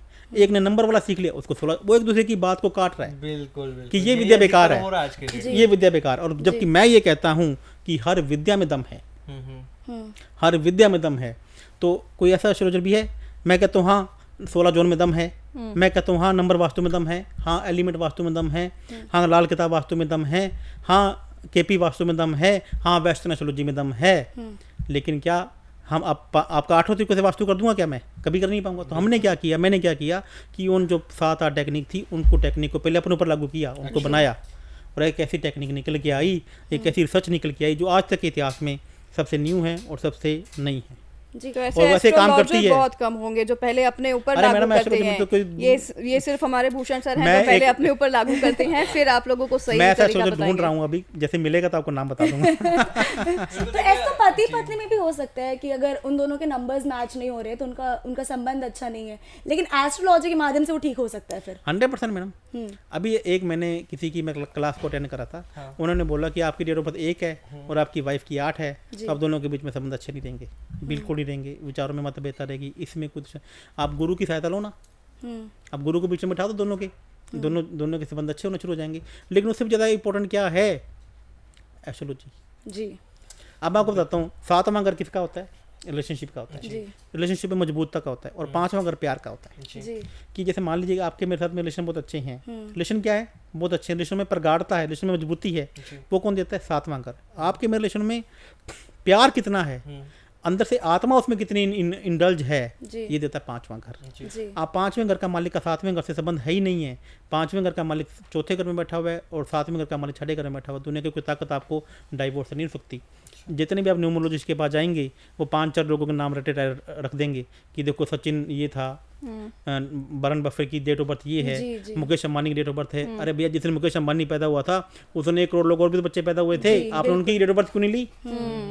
आपने वो 5 रिलेटेड नाम ले लिए कि ये था वो था, एग्जाम्पल दे दिए। ऐसे मेरे पास लाखों एग्जाम्पल है जो मैं बता सकता हूँ कि दोस्तों, कि यदि आप आज मुकेश अंबानी की कुंडली मेरे पास है, आज अनिल अंबानी की कुंडली मेरे पास है, आज अनंत की कुंडली मेरे पास है, सबकी कुंडली मेरे पास है, तो यदि आज मुकेश अंबानी की कुंडली में कितने प्रॉमिस है पैसे कमाने के, आप देख लीजिए। कोई घर बुरा नहीं है। मोस्ट इंपॉर्टेंट एस्ट्रोलॉजी है। मैं आपको बताता हूँ, आप एस्ट्रोलॉजी के अंदर सबसे बुरे भाव किसे कहा गया है? त्रिक भाव बोला जाता है। 6ठे भाव को, 8वें भाव को और 12वें भाव को क्या भाव बोला जाता है? त्रिक भाव। त्रिक का यदि हिंदी में मैं नाम लूँ तो उसे बुरे भाव कहता है। बुरे का मतलब संकट, संकट नहीं, घोर संकट, जिसमें 6ठा भाव बुरे भाव का है, 8वां उससे बुरे भाव का है और 12वां खत्म करने का है। और जबकि मैं बताता हूँ, तो ये जो एस्ट्रोलॉजी थी ये लागू होती थी त्रेता युग में, द्वापर युग में और सतयुग में। आज कलयुग में ये उल्टा हो गया, लागू नहीं होती। ये कह रहे हैं कि सबसे अच्छे भाव ही 6ठे 8वां 12वें। आप एक क्रिकेटर है, आप क्रिकेट की कुंडी में को ला दीजिए, मैं बोलूंगा चौके छक्के मारेगा पहली बॉल से ही, क्योंकि 5वें घर का संबंध 8वें से होगा और 11वें से होगा। जी तो आती रिस्क लेगा। जितनी भी बड़ी बड़ी फैक्ट्रियां हैं, जिनके 1000 लोग काम करते हैं, उनका 8वें का संबंध 11वें भाव से। जी बड़ा काम, बड़ा रिस्क। आज जितना व्यापारी है, जितना एक्टिव मुकेश अंबानी का है, किसी का ही नहीं है। अब वो रिस्क ले रहा है। अडानी का है, उसने अपना 8वां भाव जैसे उसका एक्टिव हुआ, वह काम करना शुरू कर दिया। 8वें भाव की जैसी दशा आई, आप खोल के देखना अडानी जी की कुंडली, आप चेक कीजिए। तो मैं बताता हूँ कि दोस्तों, 6ठा 8वां भाव जो त्रिक भाव आपको बुरे बताए गए हैं, राहु युग में, कल युग में, वही आपके सबसे अच्छे मित्र हैं। यदि आप 1, 5, 9 को, जिसमें वैदिक एस्ट्रोलॉजी में सबसे अच्छा भाव बताया था, वो आज की कुंडली में, आज आपकी डेट में सबसे बुरे भाव हैं। और सबसे अच्छे भाव आज की डेट में 6, 8 और 12 हैं। जितने बड़े से बड़े काम हैं, 6ठा भाव किसका है? रिकरिंग इनकम का, किराए की इनकम का, ब्याज की इनकम का। और 12वां भाव किसका है? देश का। तो क्या बुरे हो क्या? तो इनका एक एस्पेक्ट्स है, इनकी कुछ चीज़ें हैं, इनकी कुछ नेगेटिव पॉइंट्स हैं, मैं उनको मना नहीं कर रहा, लेकिन उनके उपाय भी हमारी एस्ट्रोलॉजी में बताए गए हैं। और यदि आपने उसको अच्छे से समझ लिया तो आप राजा बन सकते हैं। जी भूषण जी, जैसे कि आपने बताया रिलेशनशिप की बात भी हुई कि मेरे नंबर सही हैं, हमारे ग्रह नक्षत्र सही हैं, पर लेकिन मेरा बेटर हाफ जो आ जाता है उनके साथ हमारा मैच नहीं हो रहा है, नंबर्स मैच नहीं हो रहे हैं, हमारे ग्रह नक्षत्र मैच नहीं हो रहे हैं, तो वो मेरे भी सक्सेस पे असर करेगा? बिल्कुल करेगा मैडम। आप बताइए ना, आज आदमी को 4 तरीके की सक्सेस चाहिए। आप दुनिया कहती पैसा पैसा पैसा, अरे भैया आपके हस्बैंड से बन नहीं रही है, आपके बच्चों से बन नहीं रही है, पैसा होने के बावजूद आप उसका सुख ही नहीं ले पा रहे हैं। तो 4 तरीके के सुख आदमी को चाहिए, हेल्थ का, रिलेशनशिप का, करियर का और HRMS स्पिरिचुअलिटी का, ठीक है, देवता का, अध्यात्म का। यदि आपके पास ये चारों सुख नहीं है तो पैसा भी होके क्या करेगा? तो मैडम ये तो आपको किसी भी एस्ट्रोलॉजर के पास जाएं तो सबसे पहले वो चारों चीज़ें देखेगा कि हेल्थ, रिलेशनशिप, करियर और स्पिरिचुअलिटी, ये चारों चीज़ें आपकी लाइफ में अच्छी हैं। अब मैं एक बार अभी स्पिरिचुअलिटी से मुझे याद आया, लोग अपने घरों में सुबह से लगते हैं शाम तक गीता चला के रखते हैं, सॉरी कोई भजन चला के रखते हैं। ऐसा नहीं करना चाहिए। जैसे ही आपने सुबह से लेकर शाम तक आपके घर में भजन बज रहे हैं, भगवान की बातें हो रही हैं, तो आपका गुरु एक्टिव हो गया और राहु इनएक्टिव हो गया। अच्छा, अधिकतर लोगों को हमने देखा है दुकानों में, व्यापार जहाँ बैठते हैं ऑफिस में, ये चलाते हैं वो भजन। ज़्यादा भक्ति नहीं करनी चाहिए। किसी भी आदमी को इंडिया के अंदर, सनातन धर्म के अंदर 5 से 10 मिनट से ऊपर भक्ति नहीं करनी चाहिए। जी। आपको यदि आप 10 से 15 मिनट की भक्ति 15 मिनट कर लीजिए, काफ़ी है, इससे ज़्यादा नहीं करनी। क्योंकि आप जीवन ऐसा जी रहे हैं, या तो ऐसा जीवन जिए जिसमें आपका कोई बच्चे नहीं है, आपका कोई परिवार नहीं है। तो आपको भैया गुरु के साथ साथ में राहु भी एक्टिव करना चाहिए। आपको पार्टी भी करनी चाहिए महीने में एक दिन, आपको फंक्शन भी करना चाहिए, आप गाने भी सुने, ना कि अकेले भजन सुने। तो जितने भी गाने हैं, जितने मनोरंजन है, वो किसे देखा जाता है? राहु से। जितनी भी फिल्म इंडस्ट्री है, जितना भी हम जो पॉडकास्ट कर रहे हैं, जितना भी माइक है, जितनी भी बनावटी दुनिया है, ये राहु है। और जो भजन है, जो ये चीज़ें हैं, वो गुरु है। तो जिनके भी घरों में ज़्यादा पूजा पाठ होते हैं, ज़्यादा परेशान रहते हैं, क्योंकि उनका नॉर्थ ईस्ट बलवान हो जाता है और साउथ वेस्ट खराब हो जाता है। साउथ वेस्ट क्या है? रिलेशनशिप का जोन है। साउथ वेस्ट आपकी सक्सेस का जोन है। साउथ वेस्ट आपके लोगों के साथ संबंध, स्किल का जोन है। आपके ही प्रोफेशन के अंदर आपके बच्चों का दिमाग खत्म होने लगता है। आपको जो नई जनरेशन का दिमाग आपको जितना होता ही नहीं है, क्योंकि आपने इतना भक्ति भाव का माहौल घर पे बना दिया। साउथ वेस्ट आपका कमजोर हो गया और आपकी कुंडली में राहु अच्छा होते हुए भी राहु कमजोर कर दिया। मतलब दोनों 50-50 होना हाँ, चाहिए। ये आपको मैं कहना हूँ, मैं आपको यही तो बात कहता हूँ मैडम कि इसको समझने की जरूरत है। एस्ट्रोलॉजी जिसके समझ में आ गई वो राजा है जी। तो वो तो समझाएंगे ही हमारे एस्ट्रोलॉजर्स। आपको एस्ट्रोलॉजर के पास इसलिए जाना है कि आपको ये समझ में आए कि 50% कौन सा सही है, 50% कौन सा गलत है। सबसे अच्छी आप बात सुनिए, आमने सामने जो 2 दिशाएं होती हैं। अभी अब बात करते हैं 16 जोन के बारे में। 3 जोन ऐसे होते हैं जिसमें CCTV कैमरा लगा दो, आपके घरों में लोगों की नज़र आनी शुरू हो जाएगी, आपके ऊपर नज़र लगनी शुरू हो जाएगी। आपके ऊपर यदि आप बड़ा अच्छा काम करते हो तो CBI की इनकी रेड पड़ना शुरू हो जाएगी, इनकम टैक्स की रेड पड़ना शुरू हो जाएगी। गलत जगह पे कौन वास्तु वाला बताता है? CCTV कैमरा भी लगाने से एक सही काम गलत काम गलत होते काम हैं। हो जाता है। मतलब टेक्नोलॉजी भी बढ़ रही है तो हमारी एस्ट्रोलॉजी भी CCTV क्या वैसे है? ही पहले आप डेवलपमेंट हो देखिए, रही है। देखना आपको कौन देख रहा है? CCTV कैमरा देख रहा है। और आपने गलत जगह पे लगा दिया तो लोग अब आपको गलत नज़र से देखना चालू कर देंगे। आप सक्सेस करेंगे तो लोग कहेंगे इसको पीछे हटाओ, इसको हटाओ यहाँ से। लोग आपसे जलना शुरू कर देंगे, इनकम टैक्स के डिपार्टमेंट आपके ऊपर नज़र करना शुरू कर देगा।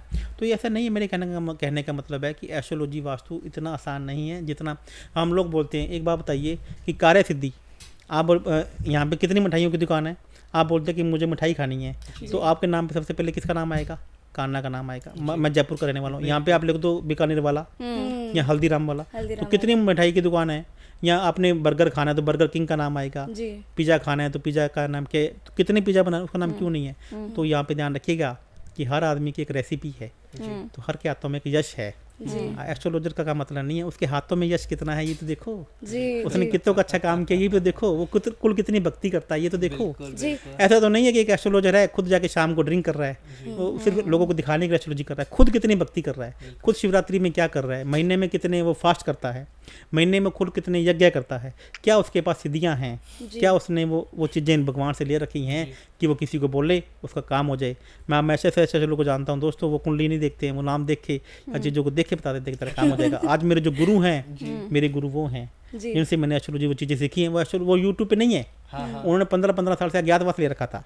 और मैं आपका यूट्यूब के भगवान से डर के ये बात कहता हूँ दोस्तों, ये बात मैं अभी तक किसी को बताई नहीं, आज पहली बार आपके पॉडकास्ट के माध्यम से बोलता हूँ कि जो मेरे गुरु हैं वो ऐसे लोग हैं जो 10-10 साल से 15-15 साल से लाइमलाइट में नहीं है। अच्छा। उन्होंने लोगों की कुंडलियाँ देखनी बंद कर दी, लेकिन जैसे ही मैं उनके पास गया, मैंने उनके पाँव दबाए, उनके पैरों का पानी पिया, तो उन्होंने मुझे अपना शिष्य बना लिया। उन्होंने मेरा समर्पण देखा, उन्होंने मेरी भक्ति देखी जो मेरी उनके प्रति थी। मैं उनके पास इसलिए नहीं सीखने गया था, मैं फिर बता रहा हूँ कि मुझे कंसल्टेंसी करनी थी। मैं उनके पास इसलिए सीखने गया था कि मुझे वाई का जवाब चाहिए था कि एस्ट्रोलॉजी में ऐसा क्यों होता है। तो उन्होंने मुझे राज दिए, उन्होंने मेरे सिर पे हाथ रखा और मुझे उन्होंने आशीर्वाद दिया कि हमें लगता है कि अब हमारा उत्तराधिकारी हमें मिल गया है। तो मेरे गुरु वो हैं, मैं उनका नाम अभी इसमें नहीं पहुंचाना चाहता क्या, क्योंकि उन्होंने मुझे मना किया है, उन्होंने मुझे अपनी कसम दी है कि हमारा नाम, ताकि वो लोगों के भीड़ को इकट्ठा नहीं करना चाहते। तो मुझे अपने गुरु का नाम बताने में कोई दिक्कत नहीं है, मुझे किसी की बात की कोई शर्म नहीं है। जी जी।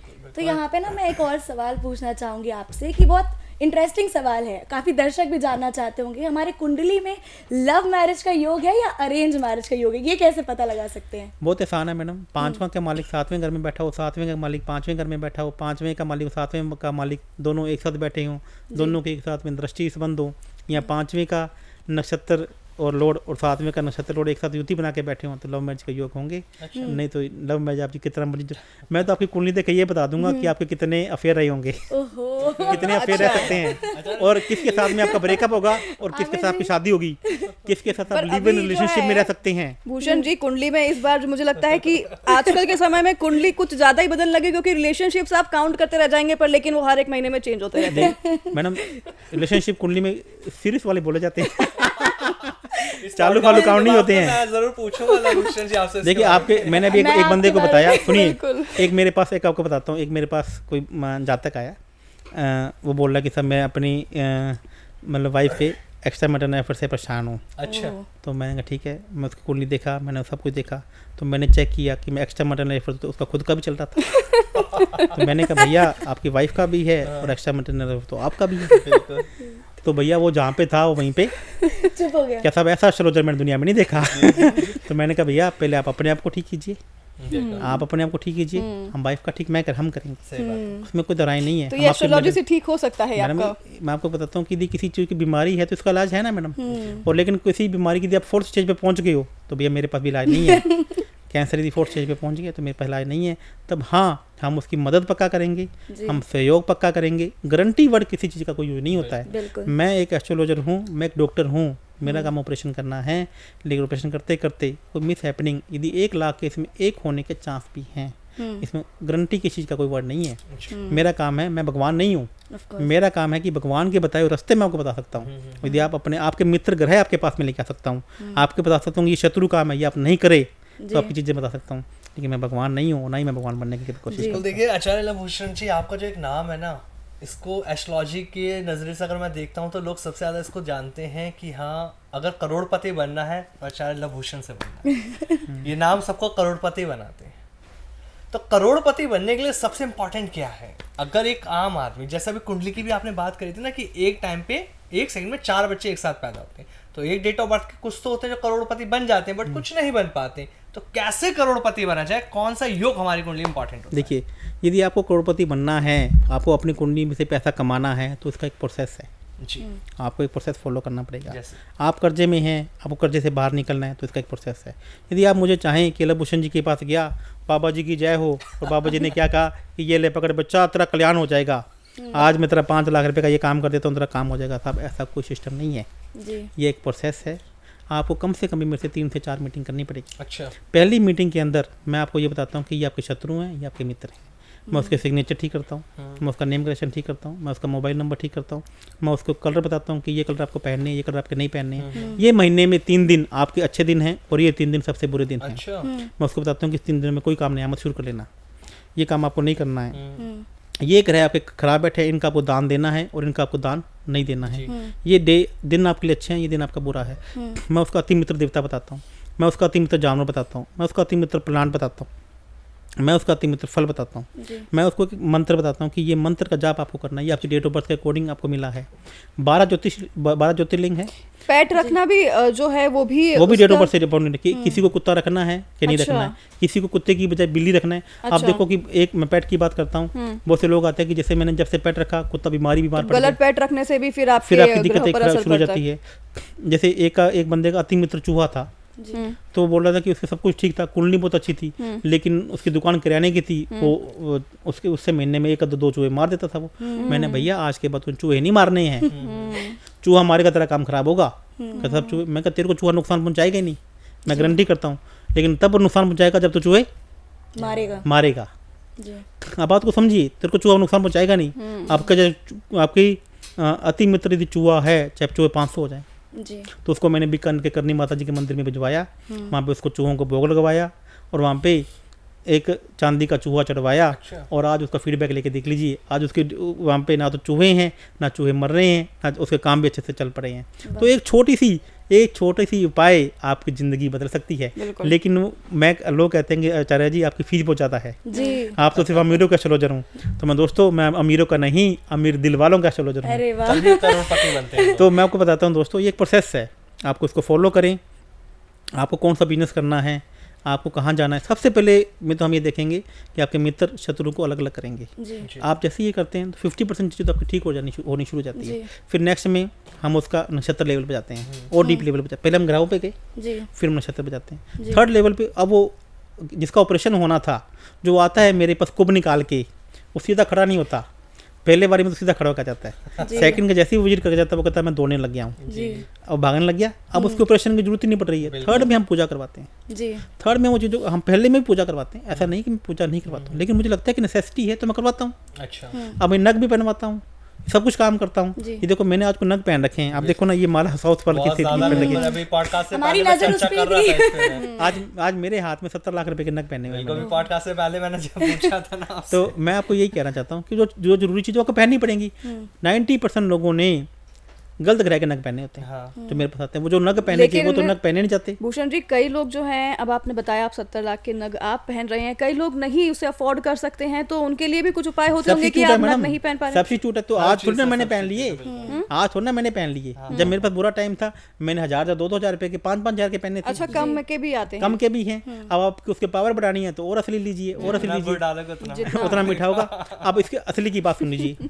अब असली की बात बताता तो हूँ। ये इन्वेस्टमेंट है एक तरह की। ये इन्वेस्टमेंट है। अब एक ये पहनने क्यों जरूरी है, ये चीज़ें क्यों पहनने जरूरी हैं, एक लॉजिक समझिए। जितने भी यहाँ पे सब लोग बैठे हैं, टाइम मत देखिए भाई साहब, अभी थोड़ी सी चीज़ें समझिए। आप देखिए कि पुराने ज़माने में अपने इंडिया की मूर्तियाँ तस्करी होती थी। क्यों होती थी? क्या आपने उसके पीछे लॉजिक समझा? मूर्तियों की तस्करी होती थी। होती कि नहीं होती थी मैडम? हम्म। मूर्तियों की तस्करी हुई कि नहीं हुई है? बिल्कुल, बिल्कुल। मूर्तियाँ चोरी हुई कि नहीं हुई हैं? चोरी तो हुई है बिल्कुल। मूर्तियों की यहाँ से मूर्तियाँ चोरी होके विदेशों में गई कि नहीं गई है? जिसको अभी सोने मोदी की जी, सोने की मूर्तियाँ मूर्तियाँ सोने की थी या किसी भी चीज़ की जी, थी, जी। या जो ये कितने बड़े बड़े नग हैं, जो बड़े बड़ी चीज़ें हैं, जो लाखों साल पुराने जो पृथ्वी से नीचे मिलते हैं, जिनकी वैल्यू हजारों करोड़ आज है, विदेश में। तो लोग क्यों अपने घरों में रखते हैं? क्यों एक पेंटिंग किसी भी हाथ से बनाई उसकी वैल्यू करोड़ रुपये होती है? बताइए आप मुझे। तो पुरानी हो जाती मैं बताता हूँ आपकी बात, सुनिए। जब भी कोई मूर्ति के ऊपर टाइम लगा होगा, हाथ से कारीगरी की होगी, तो उसमें केतु का बहुत अच्छा योगदान हो गया, अच्छा। और उसमें शनि का भी बहुत अच्छा योगदान हो गया। अब ताजमहल बना ना हाथों से, जी उसके हाथ काट दिए, उसे पता था कि दोबारा ताजमहल ना बना जाए। तो यदि आप लोग हाथ से बनी चीज़ें क्यों लेते हैं, और उसमें यदि आप हाथ से बनी जब चीज़ लेते हैं तो उसमें लेबर काम करती है, और किससे काम करती है? हाथ से काम करती है। और जब भी आपके प्रोफेशन में सबसे ज़्यादा दिक्कत आती है, तो कब दिक्कत आती है? जब शनि और केतु इकट्ठे बैठे होते हैं। आप हाथ से बनी हुई चीज़ें, महंगी से महंगी चीज़ें घर पे लेकर आइए, आपका शनि भी ठीक हो जाएगा, आपका केतु भी ठीक हो जाएगा, और आपका शुक्र भी ठीक हो जाएगा। तो इसलिए लोग, मैडम ये बात समझिए, महंगी से महंगी तस्वीरें, मूर्ति लोग फॉरेनर्स रखते हैं ना अपने घरों में, 1-1 करोड़ की मूर्तियाँ, 5-5 करोड़ की मूर्तियाँ, हाथ से बनी हुई मूर्तियाँ। तो उसमें भैया केतु मैंने हाथ से, क्योंकि उसमें एक शर्मे की, एक लेबर की मेहनत लगी हुई है। तो लेबर किसे देखा जाता है? शनि से। केतु किसे देखा जाता है? हाथ से। और शुक्र का मतलब महंगी चीज़। तो आप 3 चीज़ें लाइए। शुक्र लग्जरी देता है, और शनि आपका प्रोफेशन है, और केतु का हमें किसी भी काम को रोकना या रोकना। आप असली चीज़ें लाइए, नकली चीज़ें क्या है? राहु है, और वो राहु अच्छा राहु नहीं, वो राहु बुरा राहु है। आप असली चीज़ें पहनिए। असली चीज़ों में सस्ती चीज़ें भी आती हैं, लेकिन नकली चीज़ों से सावधान लीजिए। आज मैंने जयपुर में इंडिया का सबसे बड़ा स्टोर खोला है, जी। किस चीज़ का? भारत का, जेम्स का अच्छा। सबसे बड़ा स्टोर खोला है मैंने, आर्टिफैक्ट्स का, जी। कि ये चीज़ें घरों में कहाँ लगानी चाहिए। एक भी चीज़ नकली नहीं है, कोई भी आए और एक भी चीज़ को नकली नकली साबित का कर दे। पहचान कैसे किया जा सकता है मैडम प्रभूषण उसके जी? सर्टिफिकेट्स हैं, उसकी चीज़ें हैं, मैं पहनाता हूँ चीज़ें, मैं करता हूँ, लेकिन मुझे पता है कि एस्ट्रोलॉजी का पैसा यदि गलत पैसा आ गया तो आपके बच्चे भुगतेंगे। बिल्कुल, बिल्कुल, ये हकीकत बात आप। अब बात समझिए, मैंने तो सर यही तो पढ़ा है मैंने अपनी एस्ट्रोलॉजी में। मुझे ये इनके पर करेंट पैसा नहीं कमाना है, मुझे आपसे हैप्पी मनी चाहिए। मुझे वो मेरी MRP मैं कुछ भी रख सकता हूँ, जी। ऐसा एस्ट्रोलॉजी में लिखा गया। आप 1 रुपये की चीज़ को 20 रुपये में बेचो। मैंने ऐसा मार्जिन रखा नहीं है, मेरी कंसल्टेंसी ज़्यादा है, जी, क्योंकि मुझे इधर उधर से पैसे कमाने नहीं आते हैं। जी आप बात को समझिए। एस्ट्रोलॉजी क्या बोलता है कि शनि खराब कर लिया, सब कुछ खराब हो गया। आचार्य जी, लेकिन ये जो जेम स्टोन होते हैं ये काम कैसे करते हैं हमारे मैडम जीवन सभी लोगों का, आप क्यों मित्र ग्रह के स्टोन पहनो ना आप। देखो मेरे कुंडली में मित्र ग्रह हैं, आप उनके स्टोन पहनो। जो शत्रु ग्रह उनके स्टोन को नहीं पहनना है। जैसे आप मित्र ग्रह के स्टोन पहनते हो उसकी पावर आपकी 10 गुना 20 गुना 100 गुना। जैसे आपने अच्छे स्टोन पहने उनको पहनो, और स्टोन का पहनने से पहले उनका एनर्जाइज होना जरूरी है। जी। आज मैं फिर बताना चाहता हूँ, एस्ट्रोलॉजी आज इंडिया में सिर्फ धंधा बन के रह गई है, व्यापार बन के रह गई है। 99% जेम्स ये कह के बेचे जा रहे हैं कि ये एनर्जाइज है, और जब अपने दिल पे हाथ रख के बता दें क्या वो एनर्जाइज है। मेरे यहाँ पे एक भी जेम स्टोन बेचा जाएगा वो एनर्जाइज होके बिकेगा, क्योंकि जब तक वो एनर्जाइज हो गया जयपुर से बाहर अगर कोई आपके जेम्स मंगवाना चाहे जयपुर ऑनलाइन अवेलेबल है, सब चीज़ें अवेलेबल है। लेकिन ऐसे में से किसी को जेम्स आप लेना चाहें, ऑनलाइन वेबसाइट है, मेरी भी वेबसाइट में भी लॉन्च होने वाली है जी। मैं भी देखो, हम जेम्स का बात आज नहीं करने आए हैं। हाँ, बिल्कुल। आज देखिए, हम आज हम मेरा ना कंसल्टेंसी की बात करने आए हैं। जेम्स हम कहते हैं कि कोई नहीं बिकते, बिकेंगे नहीं बिकेंगे, बात की बात है। लेकिन सबसे ज़्यादा इंपॉर्टेंट है एस्ट्रोलॉजी, सबसे ज़्यादा इंपॉर्टेंट है कंसल्टेंसी, सबसे अच्छी ज़रूरत है कि मर्ज कि आपकी मर्ज की दवा क्या है। मैं आपको एक छोटी सी कहानी सुनाता हूँ, अपने पास टाइम तो है, मैं 5 मिनट का आपका टाइम लेना चाहूँगा अभी। मैंने अपने चैनल में भी अभी लास्ट टाइम बोली है। एक बहुत बड़े सेठ बीमार हो गया, उसने अपने पुत्र को बोला कि यार बहुत ज़्यादा तबीयत खराब हो रही है, तो किसी को 100-200 वाले हकीम को बुला ले और अपन ठीक करा। पुत्र ने भी कहा कि उसने छोटे मोटे हकीम को बुला लिया और उनको दिखा दिया, किसी भी दवा से उसका पेट ठीक नहीं हो रहा, बीमारी ठीक नहीं जा रही। तो पुत्र ने पिता से बोला कि क्यों ना हम एक अच्छे हकीम को बुला लें, और वो पैसे ज़्यादा लेगा लेकिन उसका नाम बहुत अच्छा चलता है, उसका जो फीडबैक है बहुत अच्छा है, उसको ठीक करा लेते हैं। तो पुत्र बोला, पिताजी बोले अपने ठीक हो जाएंगे 5-10 दिन के बाद, कोई बात नहीं है। नानुकर करने के बाद जब ठीक नहीं हुआ तो पुत्र ने ज़बरदस्ती करके उस हकीम को बुला लिया। उसने आके क्या किया, उसकी नब्ज पकड़ी, नब्ज को चेक किया, उन्हीं के घर के सामने एक पेड़ लगा हुआ था, वहाँ से कुछ पत्ते तोड़े और गर्म पानी में मिला के उनको पिला दिया, और वो 2-3 दिनों में ठीक हो गया। तो पिता था, पुत्र को डांटने लग गया। वो कहता, देखो ये आदमी अपने को बेवकूफ़ बना के चला गया, अपने घर के सामने पेड़ था, पानी अपने घर का था, उसने तोड़ा और अपने को पिला के चला गया और अपने पैसे लेके चला गया। पुत्र कहता, पिताजी अपने सामने घर में पेड़ था, अपने पास पानी भी था, लेकिन अभी मालूम तो नहीं था ना कि ये इसी से आपकी ये ठीक होएगी। अब अपने ठीक हो गए हैं, आप ये मत सोचिए कि पैसे लेके चला गया, आप ये सोचिए कि अभी ठीक हो गया। कहानी अभी खत्म नहीं हुई है, अभी आधी हुई है। 6 महीने के बाद वो दोबारा बीमार पड़ गया। अच्छा, 6 महीने के बाद वो दोबारा बीमार पड़ गया। तो बोला कि बेटा दोबारा पेट में वहीं से पेट दर्द हो रहा है, चीज़ें खराब हो रही हैं, तो जा सामने पत्ती तोड़ के लेकर आ, इसको गर्म पानी में मिला और मुझे दे दे, अपने अभी ठीक हो जाएंगे। और जैसे ही उसने गर्म पानी में मिला के पत्तियाँ दी, उसका पेट खराब होने के बजाय डबल ट्रिपल खराब हो गया, और ज़्यादा खराब हो गया। उसका पेट बढ़ गया, वो दर्द से करा रहा है, वो नींद नहीं आ रही है, और हकीमों को बुलाया जा रहा है। तो पुत्र दोबारा बोला, पिताजी अपने दोबारा से उसको बुलाते हैं, ये तो वही देखेगा। वो कहता, क्यों बुला रहे हो? तो वो जरा पैसे ले जाएगा। कहता है पैसे जरूरत है कि मुझे आप जरूरत हो। तो उन्होंने अपने पिताजी से ऊपर होके उसको वापस बुलाया। तो उसने जैसे ही दोबारा से उसकी नब्ज चेक की, वो वापस उसी पेड़ के पास चला गया।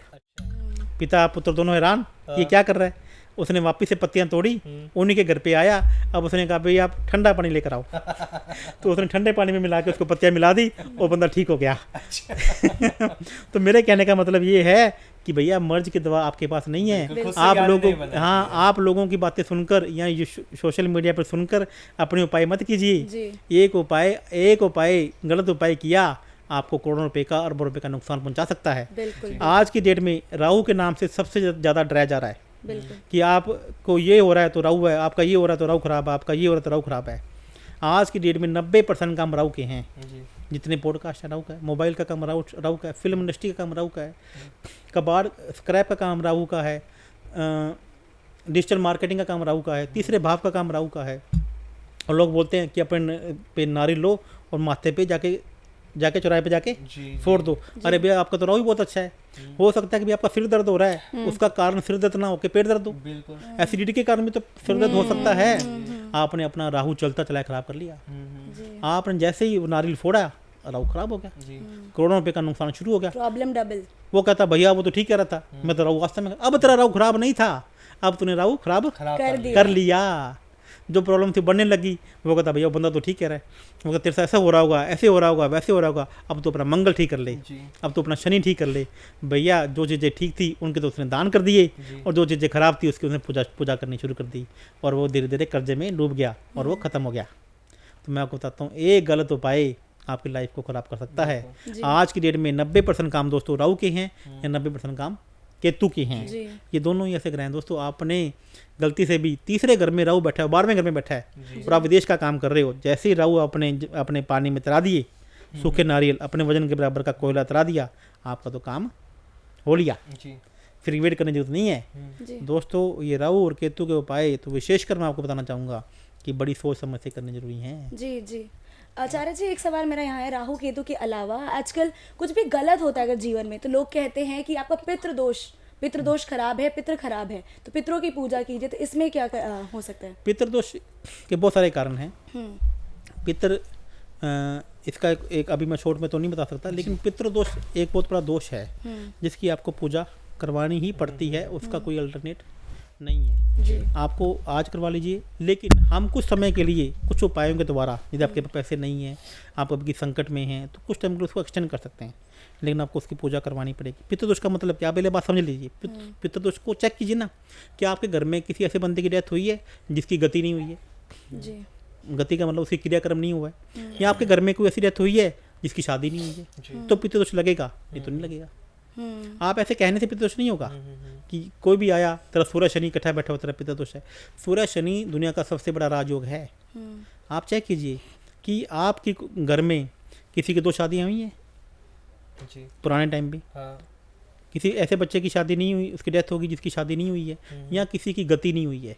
तो ऐसे इसके 5-6 कारण और भी हैं। अच्छा फिर मोटा मोटा मैंने बता दिया, तो भी आपको ये चीज़ें करनी पड़ेंगी, तब आपकी लाइफ में चीज़ें ठीक होंगी, और ये आप नहीं कराओगे तो चीज़ें आपकी लाइफ में खराब चलती रहेंगी। बिल्कुल। आचार्य भूषण जी, देखिए जैसा भी ना बीच में भी हम बात कर रहे थे ना, जब हमने राजनेता को लेकर बात करी थी, पॉलिटिक्स को लेकर हम बात कर रहे थे, अगर कोई राजनेता आपके पास आता है, देखिए एक राजनेता को क्या चाहिए, नेम फेम और पैसा, क्योंकि सबसे बड़ी जो उसकी जो ये अपॉर्चुनिटी तो हमें राजनेता को तो नहीं है, तो हम सभी को चाहिए नेम फेम पैसा, ये तो हम सभी को चाहिए। देखिए आज अभी मैं सबसे पहले राजनेता को देखता हूँ, कोई राजनेता आपके पास आता है, ठीक है, वो आपके पास सबसे पहले तो इसी चीज के लाएगा कि ज्योतिष के माध्यम से वो कैसे विनिंग कर पाए, मतलब जीत कैसे पाए इलेक्शंस वगैरह में, और कैसे वो करोड़पति बन पाए, पैसा कैसे उसके पास आए। जी देखिए सबसे पहले तो किसी भी राजनीति को विनिंग की जरूरत है। बिल्कुल। जीत यदि वो जीतेगा तो उसका नेम एंड फेम भी होगा, और उसके पास गवर्नमेंट के तरीके से अच्छे तरीके से पैसा भी आएगा, मान सम्मान भी मिलेगा। तो सबसे पहले ये देखने की जरूरत है कि ज्योतिष के माध्यम से इलेक्शन कैसे जीता जा सकता है। ठीक है, अब क्या होता है कि मैंने आपको क्या बोला, ज्योतिष, numbers, vastu, elements and manifestation. जी आपको सबसे पहले तो ये देखना है कि आप एक वोटर लिस्ट है, जी आप चाहते हैं कि जो जनता है वो आपके बारे में अच्छा सोचना शुरू कर दे।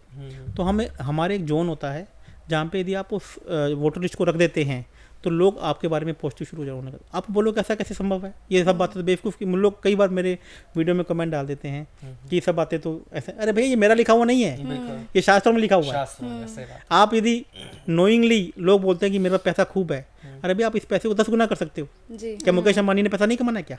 तो क्यों रोज वो टाइप करे जा रहा है? सही बात है। अब तो कमा लिया ना जितना पैसा कमाना था। भैया आपके पास जितने पैसे हैं आप उसे 10 गुना 100 गुना तक कर सकते हो यदि आप इस एस्ट्रोलॉजी को अपना लेते हो। बहुत अच्छी बात है कि आपके पैसा है, बहुत अच्छी बात है कि आप कामयाब हो। तो एस्ट्रोलॉजी वो ऐसी है जो गर्मी पड़ने पर चलाते हो। जी मेरा सवाल है भूषण जी आपसे, एक मिनट, ये वाला, अभी मैं आपको रोकना चाहूंगा कि एस्ट्रोलॉजी से जीता जा सकता है। जी इसमें जो दूसरा भाव वो बोलने का है, मैं जैसे बहुत तेजी से बोलता हूँ, हाँ मैं बड़ा रुतबे से बोलता हूँ, क्योंकि दूसरे घर में मेरी सूर्य की राशि बैठी है जी। और मंगल ग्रह बैठा हुआ है।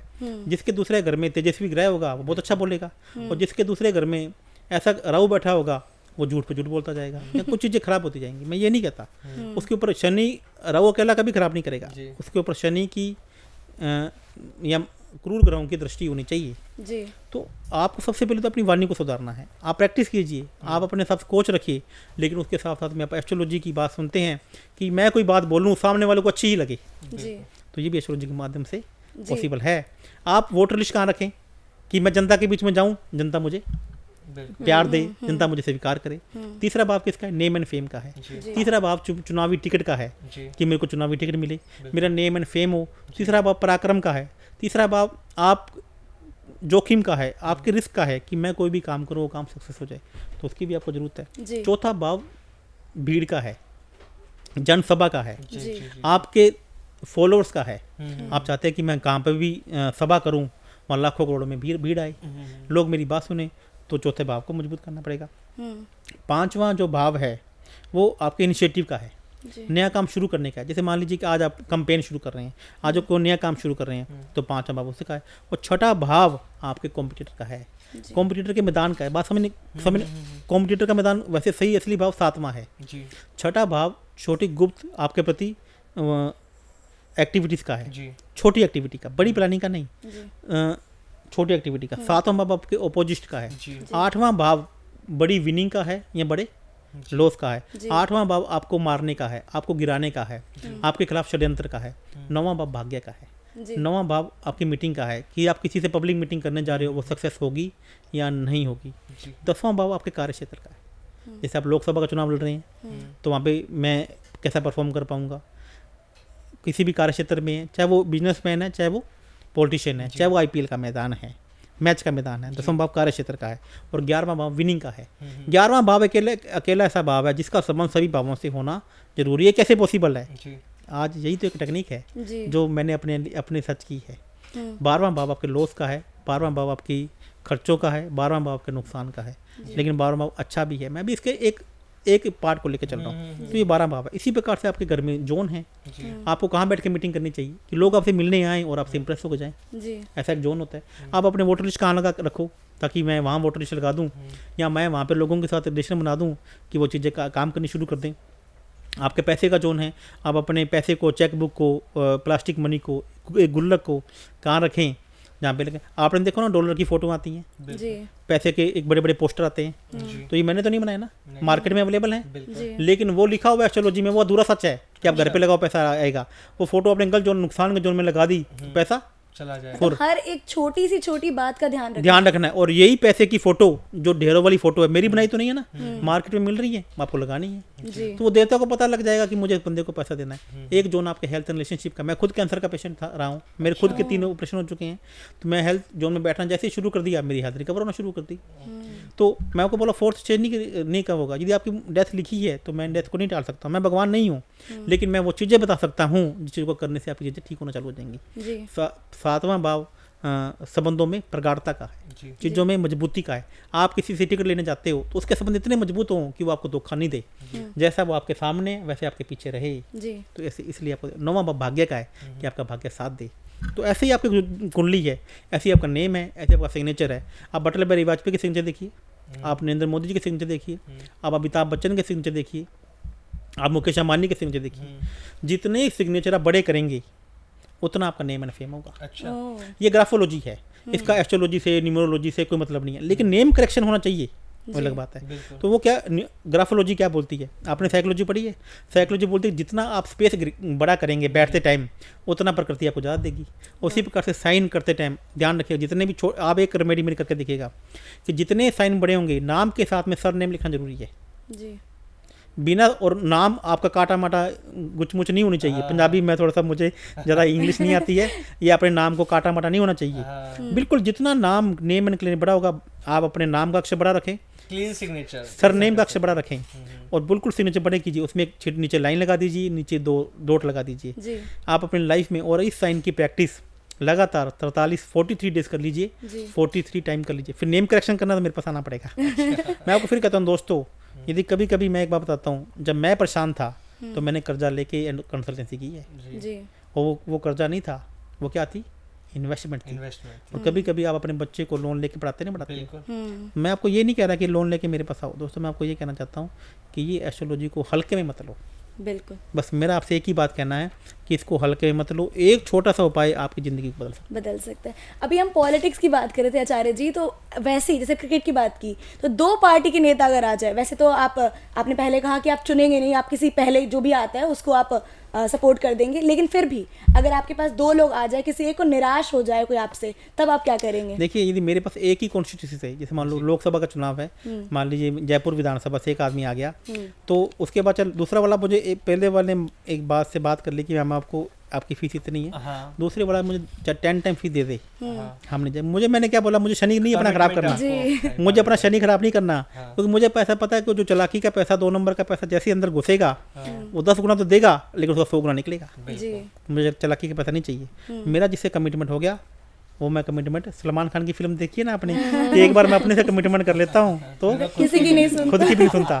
तो भैया IPL की 12 टीमें हैं, 12 हैं 10 जो भी है 8 हैं। मैं कभी ज़्यादा IPL देखता नहीं हूँ, लेकिन मुझे ये पता है कि दूसरी टीम, हम एक ही IPL को टीम को लेंगे, हम दूसरी टीम चाहे उसे मुझे 100 करोड़ दे दे, ज़्यादा दे दे, मैं नहीं लूँगा। मुझे अपना शनि खराब नहीं करना है। तो मुझे पता है जैसे भी एक ही टीम को काम करेंगे और भगवान ने हमारी सुन ली और उसकी सुन ली, उसका काम हो गया, तो अगली बार तो 100 गुना अपने आप ही आने हैं। तो आचार्य जी यहाँ पे फेवरिज्म चलेगा या फिर जो पहले आएगा उसका? जो पहले आएगा। First come first. मेरी कोई फेवरेट नहीं है, मेरी कोई पार्टी फेवर नहीं है, मेरा कोई बंदा फेवरेट नहीं है। मेरे लिए जो मेरा ग्राहक है वो मेरा भगवान है जी। मेरे लिए। मुझे उसके लिए काम करना है, उसके लिए मैं अपनी जी जान लगा दूंगा, मैं अपना खून। क्योंकि मुझे, आप मर्सिडीज गाड़ी क्यों लेते हो? क्योंकि मर्सिडीज गाड़ी की खुद की एक वैल्यू कंफर्ट है, के लिए भी ले जाती है। क्योंकि मर्सिडीज वैल्यू की खुद की गुडविल है जी। आप BMW क्यों लेते हो? उसकी खुद की एक वैल्यू है, ऐसी हर गाड़ी की वैल्यू है। तो दोस्तों ऐसे मेरी ये खुद की वैल्यू है, मेरी खुद की गुडविल है, जो जब तक मेरे पास आ जाता है वो कम दे चाहे पैसे ज़्यादा दे, लेकिन उसके ऊपर मुझे ये वो टेंशन उसकी नहीं हो जाती है, और टेंशन मेरे को जाती है। तो आप मर्सिडीज पे लगाएंगे, टाटा पे नहीं? मैं देखिए शुरुआत तो टाटा से ही होगी। मैं किसी भी कंपनी को ये बुरा तो नहीं कहता। आपको मर्सिडीज में जाना है तो शुरुआत तो कहने की मारुति से, टाटा से आपको करनी पड़ेगी। लेकिन यदि आपको मर्सिडीज पे पहुंचना है तो मर्सिडीज कंपनी ने बहुत बार आपने सुना है कि सुना कि उसने गाड़ियाँ वापस बुला ली और फ्री में उसने काम करा के दिया। तो भैया मैं अपने आप को ये कहता हूँ कि मुझे n नंबर ऑफ कस्टमर्स नहीं, मुझे ऐसे कस्टमर चाहिए जो मर्सिडीज चाहते हैं, मुझे ऐसे चाहिए जो रॉयल चाहते हैं, तो मेरे साथ जुड़े, बड़ा सोचो बड़ा पाओ। बड़ा पाओ। तो इसमें एक सवाल बन रहा है मेरे दिमाग में, आपसे पूछना चाहूँगी भूषण जी मैं, कि जैसा कि आपने बोला जो जो चाहते हैं वैसे ही मुझे कस्टमर चाहिए। अभी किसी कस्टमर लेना, कोई समझ लीजिए कोई व्यक्ति है, उसके भाव में अगर वो चाह रहा है कि मैं अंबानी बनूं या मैं बहुत बड़ा राजनेता बनूं, पर उसके भाग में ही नहीं है, उसके कुंडली में ही नहीं है, तो उसकी आप मदद कैसे कर सकते हैं?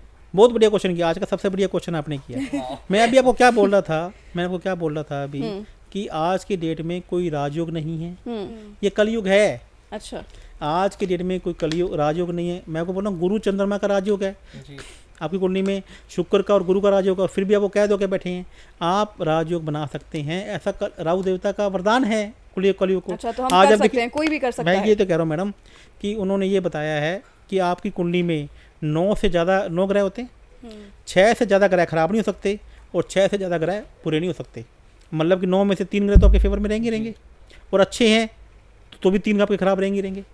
तो हम 3 को पकड़ेंगे ना जी, और 6 की पावर को कम करेंगे, 3 को पकड़ेंगे, एक ग्रह ही आपको करोड़पति। मतलब मैडम मैं किसी भगवान से डर के बातें करता हूँ, मुझे वही करना है जो एस्ट्रोलॉजी में लिखा, गारंटी कोई नहीं है।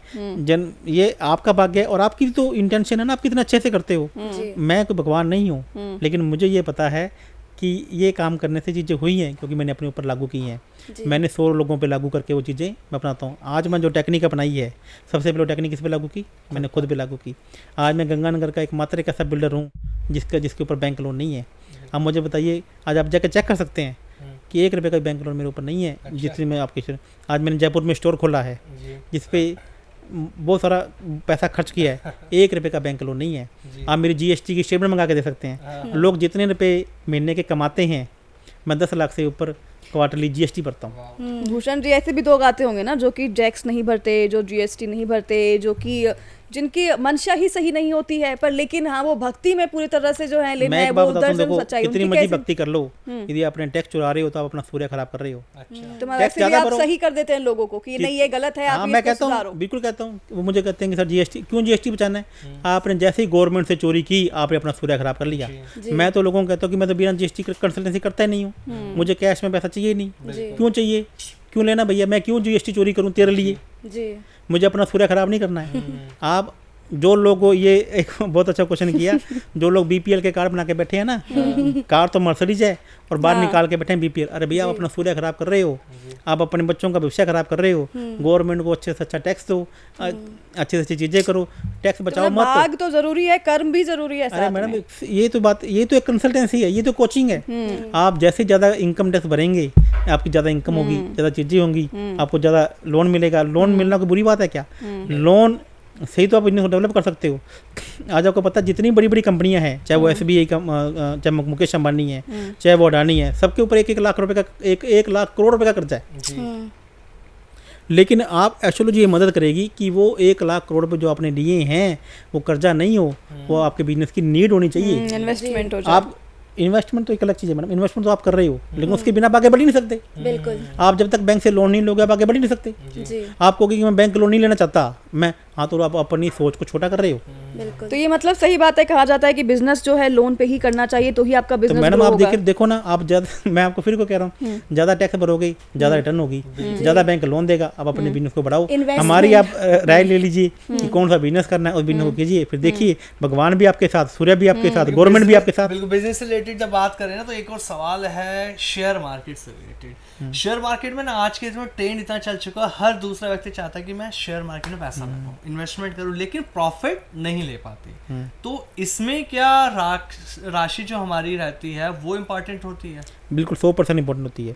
पहली बात तो आपको ये चेक करना है कि आपकी कुंडली में वो प्रॉमिस है कि नहीं है, डे ट्रेडिंग वाला प्रॉमिस है कि नहीं है, आपकी कुंडली में इन्वेस्टमेंट वाला प्रॉमिस है या फ्यूचर ऑप्शन वाला प्रॉमिस है। जी। पहले तो आपकी कुंडली में ये चेक करना है। अच्छा। तो ये सब कुंडली में बताया जाता है? 100%। आप मेरे को किसी भी, अभी मैं बात कर रहा हूँ एक दूसरी NBC आवाज़ से कि आप सुबह मुझे 15 मिनट का सेशन दीजिए, मैं आपको देख के बता दूंगा आपके आज कौन से शेयर चलेंगे, आज आपके कौन से शेयर डाउन होंगे, आपको कौन से शेयर में पैसा लगाना चाहिए। अब जैसे मान लीजिए कि सेकंड हाउस में शनि बैठा हुआ है, तो अब रेलवे में पैसा लगाओ, आप अच्छा। रेलवे के शेयर खरीदो, आप अंधाधुंध खरीदो, आपको कभी नुकसान नहीं देगा। चाहे आपके शेयर मार्केट में पैसा कमाने का योग है, चाहे आपके शेयर मार्केट में पैसा कमाने का योग नहीं है, आप हैवी मशीन में पैसा लगाओ। दूसरे में केतु बैठा हुआ है, खिलौनों की कंपनी में पैसा लगाओ आप, पाइप की कंपनी में पैसा लगाओ आप, हाथ से बनी हुई चीज़ों में पैसा लगाओ आप। आपके 11th हाउस में 8 नंबर की राशि बैठी हुई है, तो पेट्रोलिंग कंपनी में पैसा लगाओ आप। तो मैडम ये बहुत अच्छे योग हैं, ये चीज़ें हैं। आप, मैं यही तो कह रहा हूँ आपको चेक करना है कि आपकी कुंडली में योग क्या है।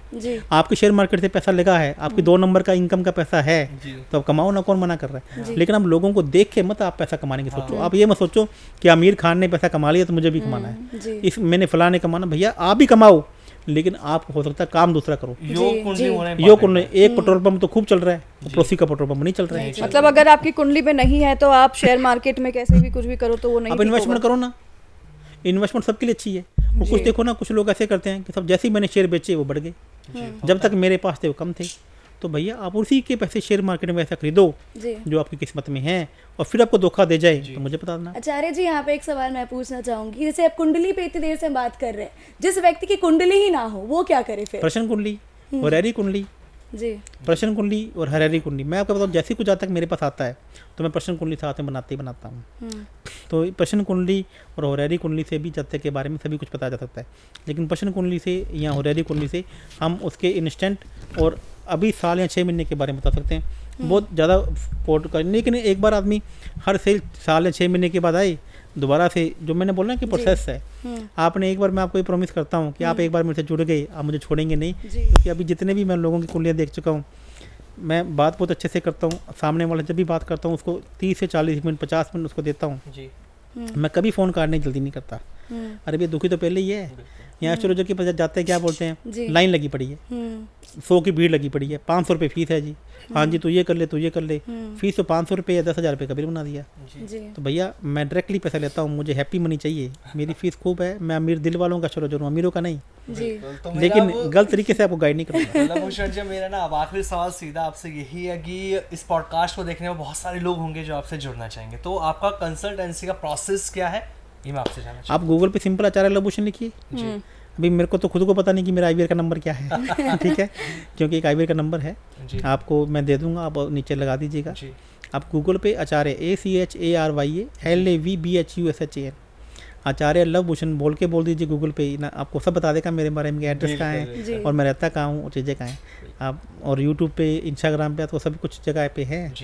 आप मेरे पे आने से पहले मेरे विचार सुनिए, मेरे पॉडकास्ट सुनिए, मेरे बारे में लोगों ने क्या कहा है। कुछ लोगों ने मेरे बारे में भी ख़राब कहा है, तो इतना ही कहा है कि मैं टाइम नहीं देता हूँ ठीक है, इतनी सी समस्या जरूर मेरे साथ है कि मेरी थोड़ी वेटिंग ज़्यादा है।